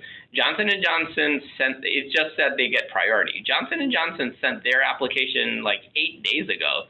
So FDA took 8 days to review all the data, get sufficient information from them, get their questions answered and so on. And Johnson & Johnson, Pfizer, Moderna, these folks are not new to the vaccine game. Obviously, they produce many, many vaccines today for us that are widely distributed. So this wasn't a, hey, let's start a new factory. This is my first time developing a vaccine. Let's try to move forward. So just to give you some more confidence that's where most of my life at WellStar, revolves on this slide here on our P&T committees and appropriate therapy, appropriate protocols of, for our patients that get admitted and patients that we serve here. All right, so because you get the vaccine, we spoke about this last time. I thought we had put in a slide on what the 3 W's mean on wear your mask, wash your hands, and watch your distance. So because you get the vaccine does not mean that you cannot get COVID. So you can still transmit COVID, and I think there was a study that threw out there from Israel that it perhaps decreases. We'll go over that in the next slide. However, today, if you get the vaccine, your body will be ready to fight it. Your symptoms will be less severe, just like our flu shot that we get, but it does not prohibit the transmission, or it does not prevent you from getting COVID. So for that reason, you still need to practice the 3 W's, or we encourage you to, please. Okay, so hot vaccine's been in the news. I think all the reporters and everything are getting a little bored in Washington, D.C., so now the focus is on vaccine. So the first one, that Pfizer vaccine stops COVID-19 spread. It was a study from Israel that it was around 89 on people that they vaccinated 2-dose series, that 89% of that group was effective in stemming the spread of COVID. More data to be had on that. Just the basic science or the technology behind how the vaccine works and the virus could still be contagious, it would contradict what they published. However, there is some fine line in this data here as well, that perhaps they transmitted and those patients that contracted it were asymptomatic, so that's possible. Doesn't mean that they didn't capture it. So if we tested them for COVID, they would still come positive. They were just showing no signs or symptoms, or they were just extremely moderate. You think it's, a cold, a common cold, and you just move on. So the study, contact tracing is a big deal. It's very difficult to do in these kind of scenarios. So although that study came out, that's extremely encouraging. We still need to validate it. But it's good to at least proves here that if you get the vaccine, obviously you're going to be well protected, whether from the symptoms or so forth. The next one, CNN came out with our J&J. Obviously, I did these slides yesterday, so it was still pending. FDA did authorize it this morning. The Johnson & Johnson vaccine is approved. I do not know when they will come into circulation. I would assume with transport, storage, everything that has to go through the literature, we have to educate all of our vaccinators. I would assume they would take at least 2 weeks for us to administer our first J&J dose. All right. The next one, over the weekend, this one came out that Pfizer can be stored at higher temperatures, higher meaning from ultra cold to freezer, but you're still keeping it in the freezer. The vaccine has, the Pfizer vaccine can be kept at room temperature for a few hours. It can be kept at refrigerated temperature for perhaps a day, freezer temperature for like 4 or 5 days, and then ultra cold for 30 days.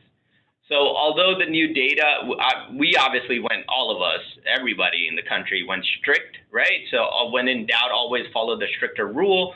So everybody mad dash purchased ultra cold freezers.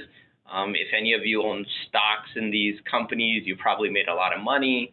Wellstar committed quite a bit of capital to, I think we ordered, Lindsay paid for, I think, around 20, 25 ultra cold freezers for us to distribute across our service areas so that we can get ready for Pfizer.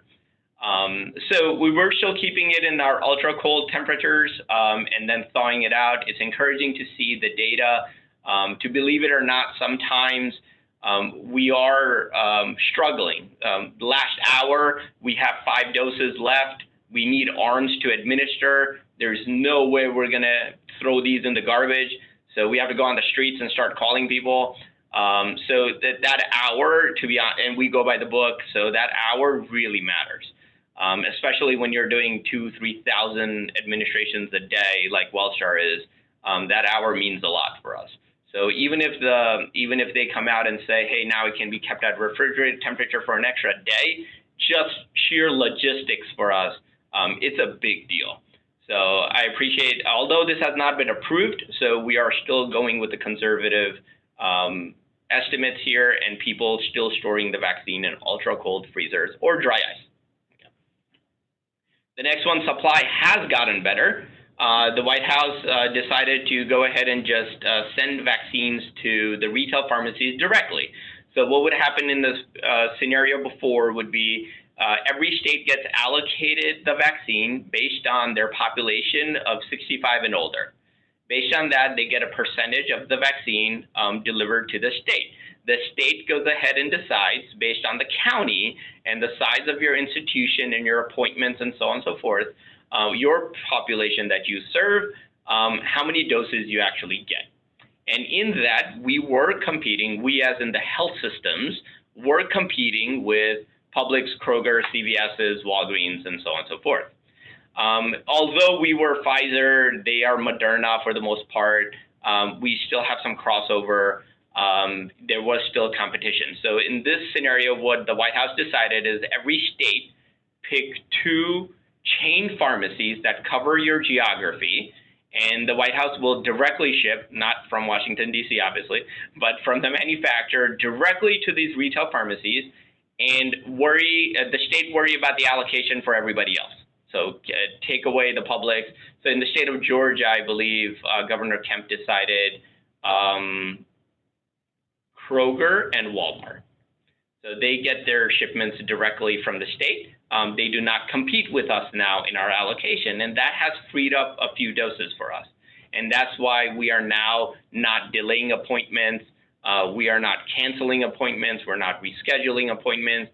And you're also starting to see additional clinics and everything pop up now. The supply is getting much better. Pfizer also has some manufacturing efficiencies that they have found. They're getting smarter as well. You all heard in the news that Pfizer, obviously 6 doses out of every vial, as opposed to the 5 that they had initially thought of. So that extra dose also helps. Okay. And then going back to our 3 Ws, that's the last one here, that it's still too soon to lift mask mandates, to be safe, regardless of rule or not. The variants are spreading. Right now, I think everyone's tracking Brazil, South Africa, and the UK. The vaccine is effective against the variants, and the virus is going to continue to mutate. And that is why getting vaccinated quickly is extremely important. The longer it takes for us to get vaccinated, the more obviously the virus is going to spread, the more it's going to mutate. So that's why, hence the reason to get this done quickly. But just reinforcing the 3 Ws that Wellstar has come out with. All right, so some myths and fact checking here for fun. This is to give you information so that as community leaders for us, if you could provide facts to our community members, please. So we talked about this. The vaccine isn't safe because how fast it was created. I'll tell you that all the clinical criteria, data, safety monitoring, all those rules still stay in place. There's nothing different.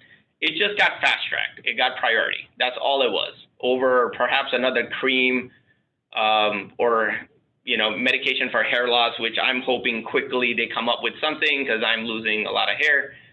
So hopefully they'll come up with something there. So this got priority status. That's honestly all it was. Okay, so myth. They can cause people to have serious side effects like Bell's palsy. So personal story I'll share with you. This is where Lindsay's group helped me out. So COVID, I first got news it's almost like insider trading. So first got news in January that, hey, there's a virus. And my parents traveled the world. So immediately when I heard that, I called them and told them to move in with me and stop traveling the world. So now I have become the parent and them my children, and I keep them in the house. They're not allowed to go outside without supervision, all that great stuff. And COVID started spreading, so I'm kind of glad that they're with me should something happen. And believe it or not, my father was diagnosed with Bell's palsy. So I took him to North Fulton Hospital. Lindsay's team obviously took care of us. I thought vaccine wasn't out then, so I thought, but if the virus can cause it, can the vaccine also cause something similar? We obviously, he's recovering. If you know anything about Bell's palsy, as I had to do a refresher, it took a good 5 months for his facial muscles to start becoming back to normal again. Although they're still a little bit drooping, he's still technically recovering from it, and he has had the vaccine. But I will tell you, Bell's palsy in the vaccines that were administered, Moderna and Pfizer, extremely rare. And forget about Bell's palsy, I would say serious side effects, extremely rare. So Wellshire has administered approximately 85,000 doses of Moderna and Pfizer. Ours, not even serious side effect. Our side effect rate, and I'll explain to you what a adverse event and a side effect kind of is, but a serious side effect for us was less than 0.002%. So it's extremely rare. And I've years of administering a vaccine.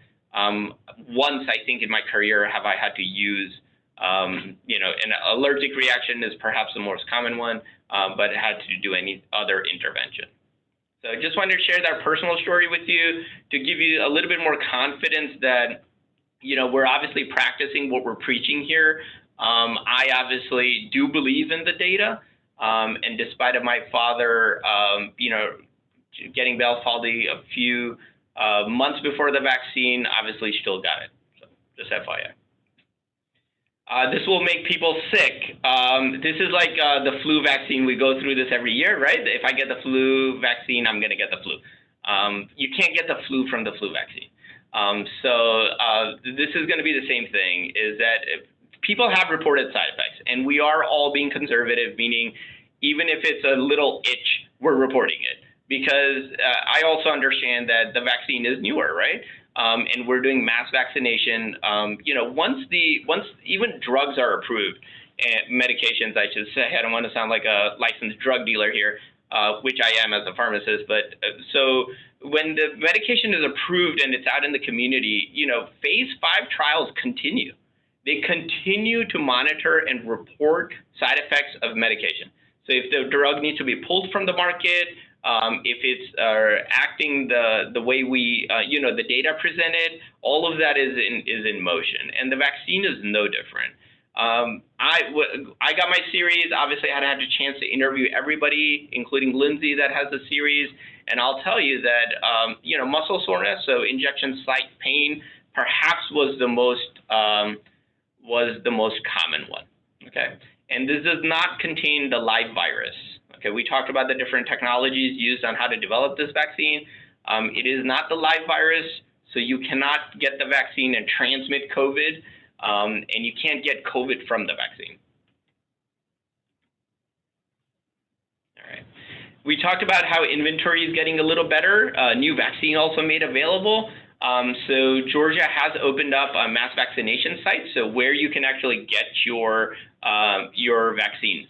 So you have 5 locations here. I believe they're live already, depending on how the scheduling tools are working out. We go on every day to just make sure. I haven't had my report yet, to make sure that if they need help or support, obviously WellStar's here to help. But this is how the process works. So you go in, you log on, you have to pre-register for an appointment, you get a QR code, you bring that to your appointment, they scan it, the vaccine's administered. These are all Pfizer clinics here. And then you obviously have to go for your second dose accordingly. So just FYI, and then 15-minute observation just in case we have a reaction, which again, rare, but when you're doing a mass vaccination site and the projected numbers are 1,000, 2,000 a day, it's better safe. It's better to be playing safe here. All right, and if you are a healthcare provider or work in a clinic and want to administer the vaccine, this is how you're supposed to enroll through DPH for the vaccine. So there's an application and a contract and training that needs to be completed. It's an enrollment checklist, and you're supposed to upload that under GRITS, and GRITS is our immunization registry. They will review your protocols, your capacity, capability, and they will approve your application, and then you can begin. It follows with instructions on how to order the vaccine. It is a very rigorous process. The logistics for us alone, we have central warehouses and everything, dry ice. There's a lot of considerations. This is not a, get Tylenol in the mail and let's just start administering kind of scenario. Okay, it's extremely complex. Your ancillary kits, which are needles and face shields and PPEs, everything else, it comes in a different kit. Your vaccine is shipped in a different kit. You have to consolidate everything. You need to have a scheduling tool available to you. That's the only way you're going to be able to kind of monitor this, and then an inventory dashboard as you manage it. So it can be done, though. I'm not saying it cannot be done. Just learnings from our side, though, that it is complex.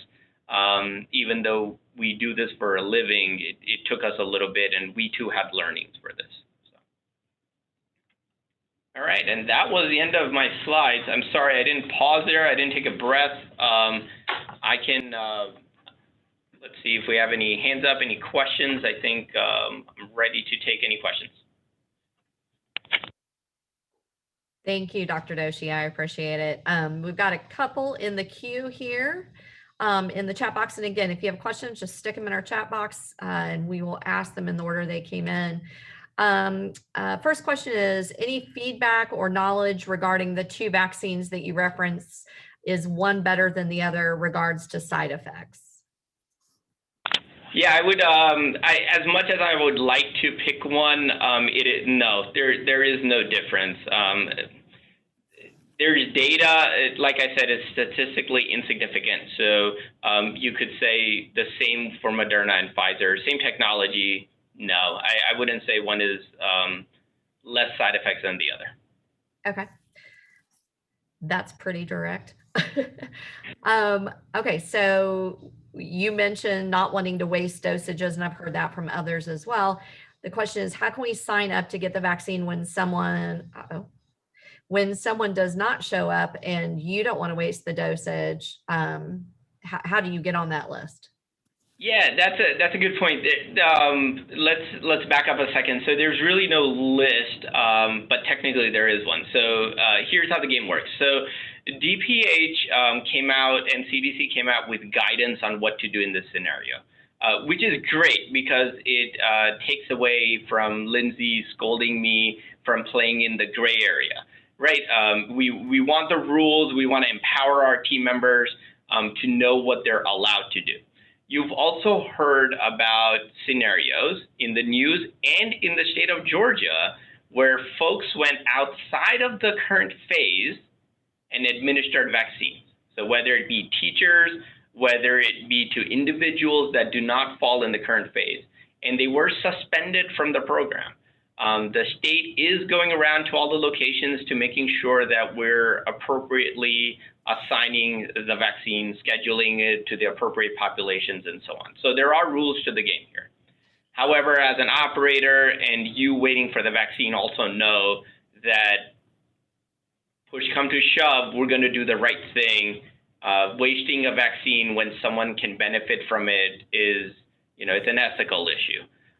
So I'm glad that they came out with guidelines. And the guidelines are, you have schedules, right? So we have schedules today. We are booked till mid-March.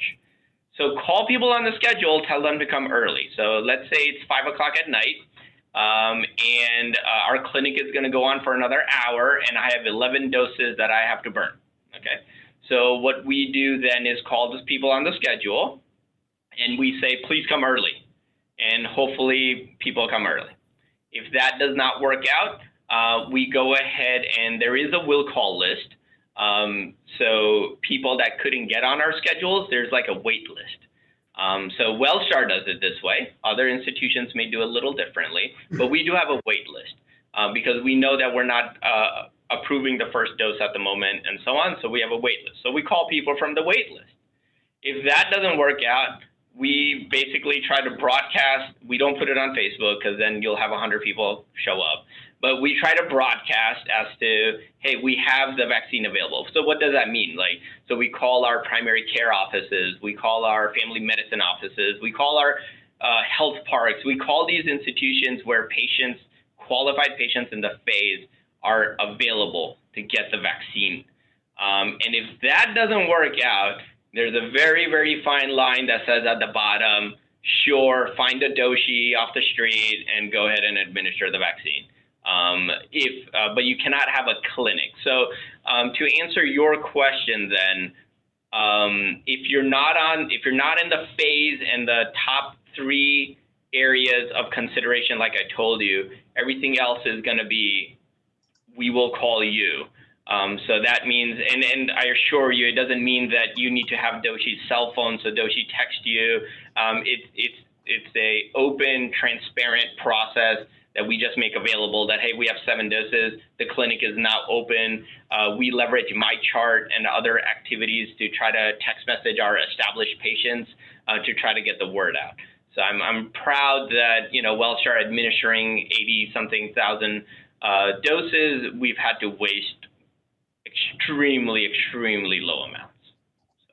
So, and probably don't go hang out outside of Wellstar either. So just add you that could, and I feel you, and I appreciate the enthusiasm, but probably not. And you did say, so for you, and I know Northside the same, and Emory, I mean, we have numerous, obviously, healthcare partners. I don't want to be specific, but if you are a patient within your system, then you're going to receive an automatic call to schedule for the vaccine when your time, when you're qualified to get it, correct? That is correct, yes. And, and I believe all our peer networks are doing it the same way. If Emory, Northside, you're on, Wellstar, still better, number 1. However, we do need to get the vaccine out. I'm just kidding. We're all in this together. So we need to get the vaccine out. So everyone has kind of established a similar process.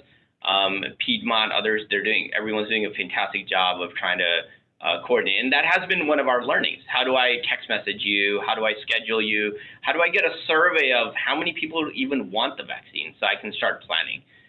So you will get notification when it's time. Or if you're in the phase and you have not received notification or cannot get a schedule with the health systems that we just spoke about, the mass vaccination clinics are the place to go. Got it. Can you give your professional thoughts on when our world will be opening up to business as usual? That is tough.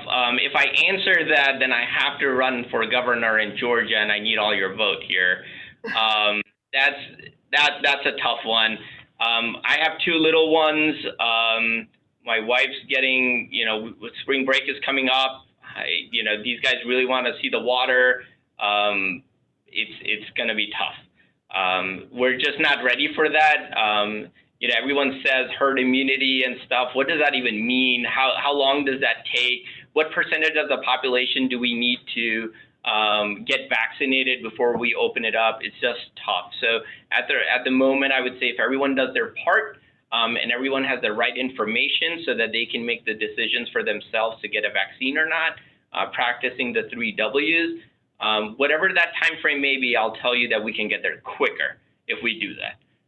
If not, I think there'll be, let's open, let's close, let's open, let's close. There won't be this consistency of, hey, let's slowly just start opening and leave it open. That's our theory. Thank you. You have a question about the long-term effects and the newness of the mRNA technology. And the person said that's the most pointed concern that they've heard. Yeah, that is always a concern. So I won't stand here and say that I'm not concerned about it. However, I won't say that that thought hasn't crossed our heads, in our heads. And the reason is mRNA technology, not new. We do have a couple of vaccines already out there. This one, but each one is unique. The COVID vaccine is unique. Do we have 7-10 years of data on it? No, we don't. But the technology is such that if you just gave me a general, hey, this is the mechanism of action of the drug or the vaccine, everything points to that this would not have long-term implications, effects, negative effects, serious side effects, and so on and so forth. That is an unknown. I usually, we back our theories up with obviously concrete data and studies. This one is just too new. So you got me. That's a good one. But I'll tell you, the technology is not new. We have been using this. And if we just copy paste the mechanism of action, long-term effects, anything that we haven't seen, would be a surprise to me, to be honest with you. Thank you, Doshi. So, and this is a specific question. In phase 1C, it states that people 16 to 64 can get a vaccine if they have medical conditions that increase the risk for severe COVID-19. If someone gets an appointment, shows up for their vaccine in 1C, do they then have to prove in writing that they have medical conditions before that shot's administered? Okay, so that's a good one. So another one.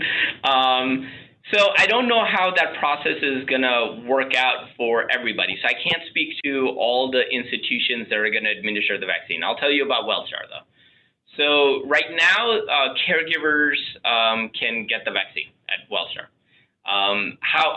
What is that proof burden?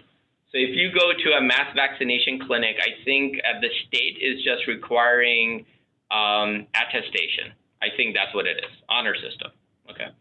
WellStar is honor system plus a couple of other things. You have to either show if it's a family member that your address is the same, or a letter from your doctor that shows that, hey, Doshi is a caregiver of Mr. and Mrs. Doshi who qualify in this phase and hence needs to get the vaccine.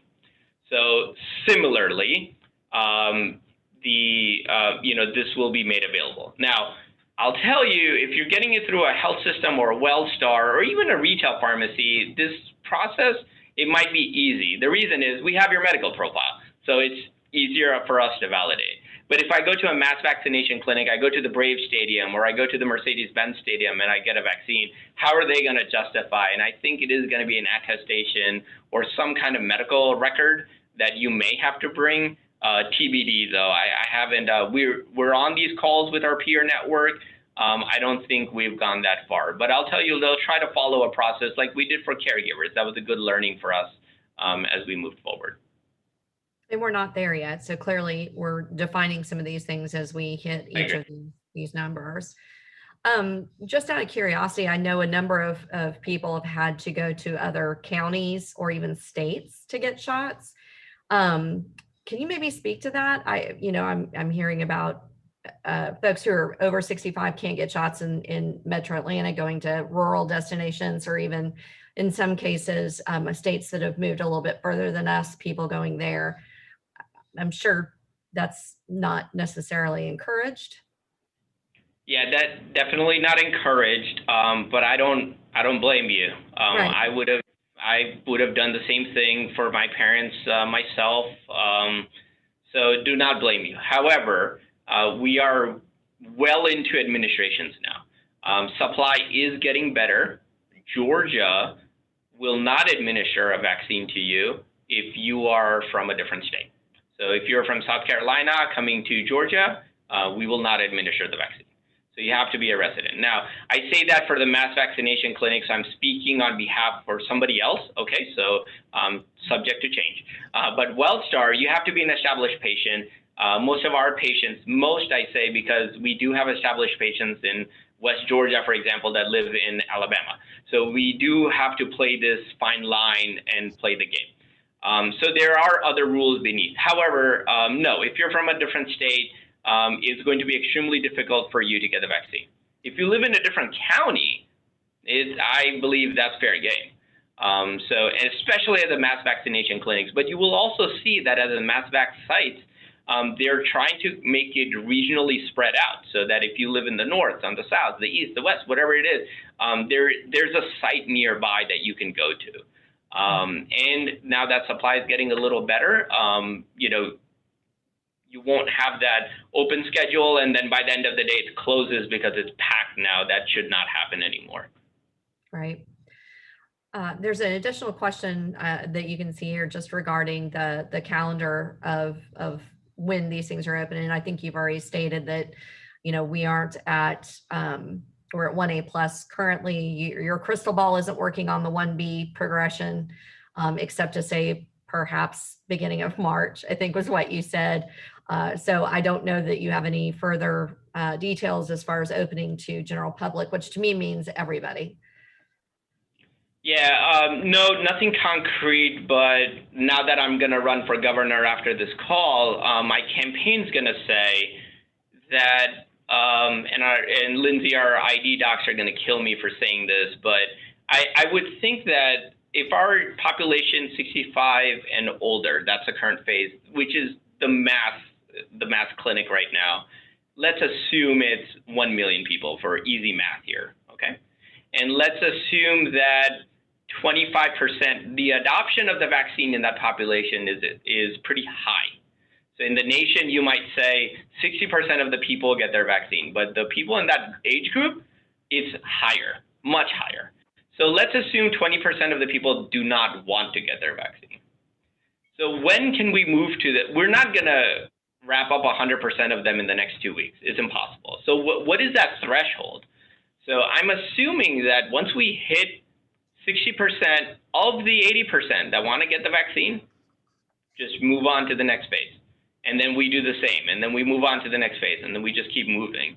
But now that we have more access sites and better supply, I feel that, we're just churning out these doses faster. I feel that we will move quicker through the phases. But the phases are getting larger. The next phase population group is like extreme. So we don't want it to be non-controlled. Yeah, and I know that we spoke with the superintendent in one of our chairman circle meetings 2 weeks ago. And, he was obviously very eager, understandably so, with the population that he has, but to be able to get his faculty, his teachers and staff vaccinated. And so I know that for each group, there's an equal concern that, we want to get them taken care of it as soon as possible. And I know all of us want that, certainly myself for my employees and all of you for your own employees. So I guess be patient, be diligent, make sure that, you're giving the information. And Doshi, I appreciate you saying, follow the 3 W's. Just because you get the shot doesn't mean that you have to, stop washing your hands, wearing your mask and keeping socially distant. So I think that's really important. Doshi, any parting words for our guest? I have reached the end of my questions and any further may get you into so much trouble that you can no longer run for governor. So. Yeah, I hope not. So that's why Lindsay's on. So, but I appreciate all of your support. I appreciate you educating the communities, encouraging folks as you help navigate the people through the pandemic. It is tough. You know, as healthcare providers, I'll tell you, yes, it's physically tough. It's mentally draining. It's personal this time as well. You know, we do trauma day in, day out. This is our job. But this one and sustained, it's really starting to take its toll. And on you in variety of forms. You know, my wife, a small business owner in Alpharetta, you know, had to move everything virtual. You know, because her clinics and everything, you know, not a lot folks don't come in person anymore. So in that sense, I'm saying that yes, business, people, mental health and everything. So I appreciate everyone's support. Even if you had lunch and didn't listen to what we had to say here today while you're chewing, just having us and providing us some time today, I appreciate that very much. You know, it's our responsibility, it's our duty, and this is what we do. So just having this slot and providing us the time is most important. So I appreciate that, and thank you very much for that. Yes, absolutely. And Doshi, I'm 100% positive that what you're doing there is vastly more important than what I'm doing currently. But I appreciate the fact that there are businesses who are suffering and going through those things. And certainly as a Chamber of Commerce, we take that very seriously. The economic recovery task forces that the program that we're providing through those, I do want to let everyone know that this monthly update that we're doing on vaccinations and what's happening in that area is part of our economic recovery task force that focuses on policy and liability. And so next month in March, we'll be bringing you an update from the CDC with the newest information as well. So we will continue to do that. I see Charlene Pachala on here with Wellstar. She's on that committee as well. And I want to thank Wellstar, certainly Lindsay, our chairman of the board, and Kim, I see you on here as well. So I thank all of you for your support. And Doshi, we're going to keep asking you back because you do such a good job. So we appreciate it very much. Once again, I want to thank our presenting sponsor, the North Fulton CID, our delegation update sponsor, Atlanta Gaslight, and of course, our vaccine update sponsor, Wellstar Health System. We appreciate your continued support of GNFCC and of this, our Day at the Capitol in a new virtual format.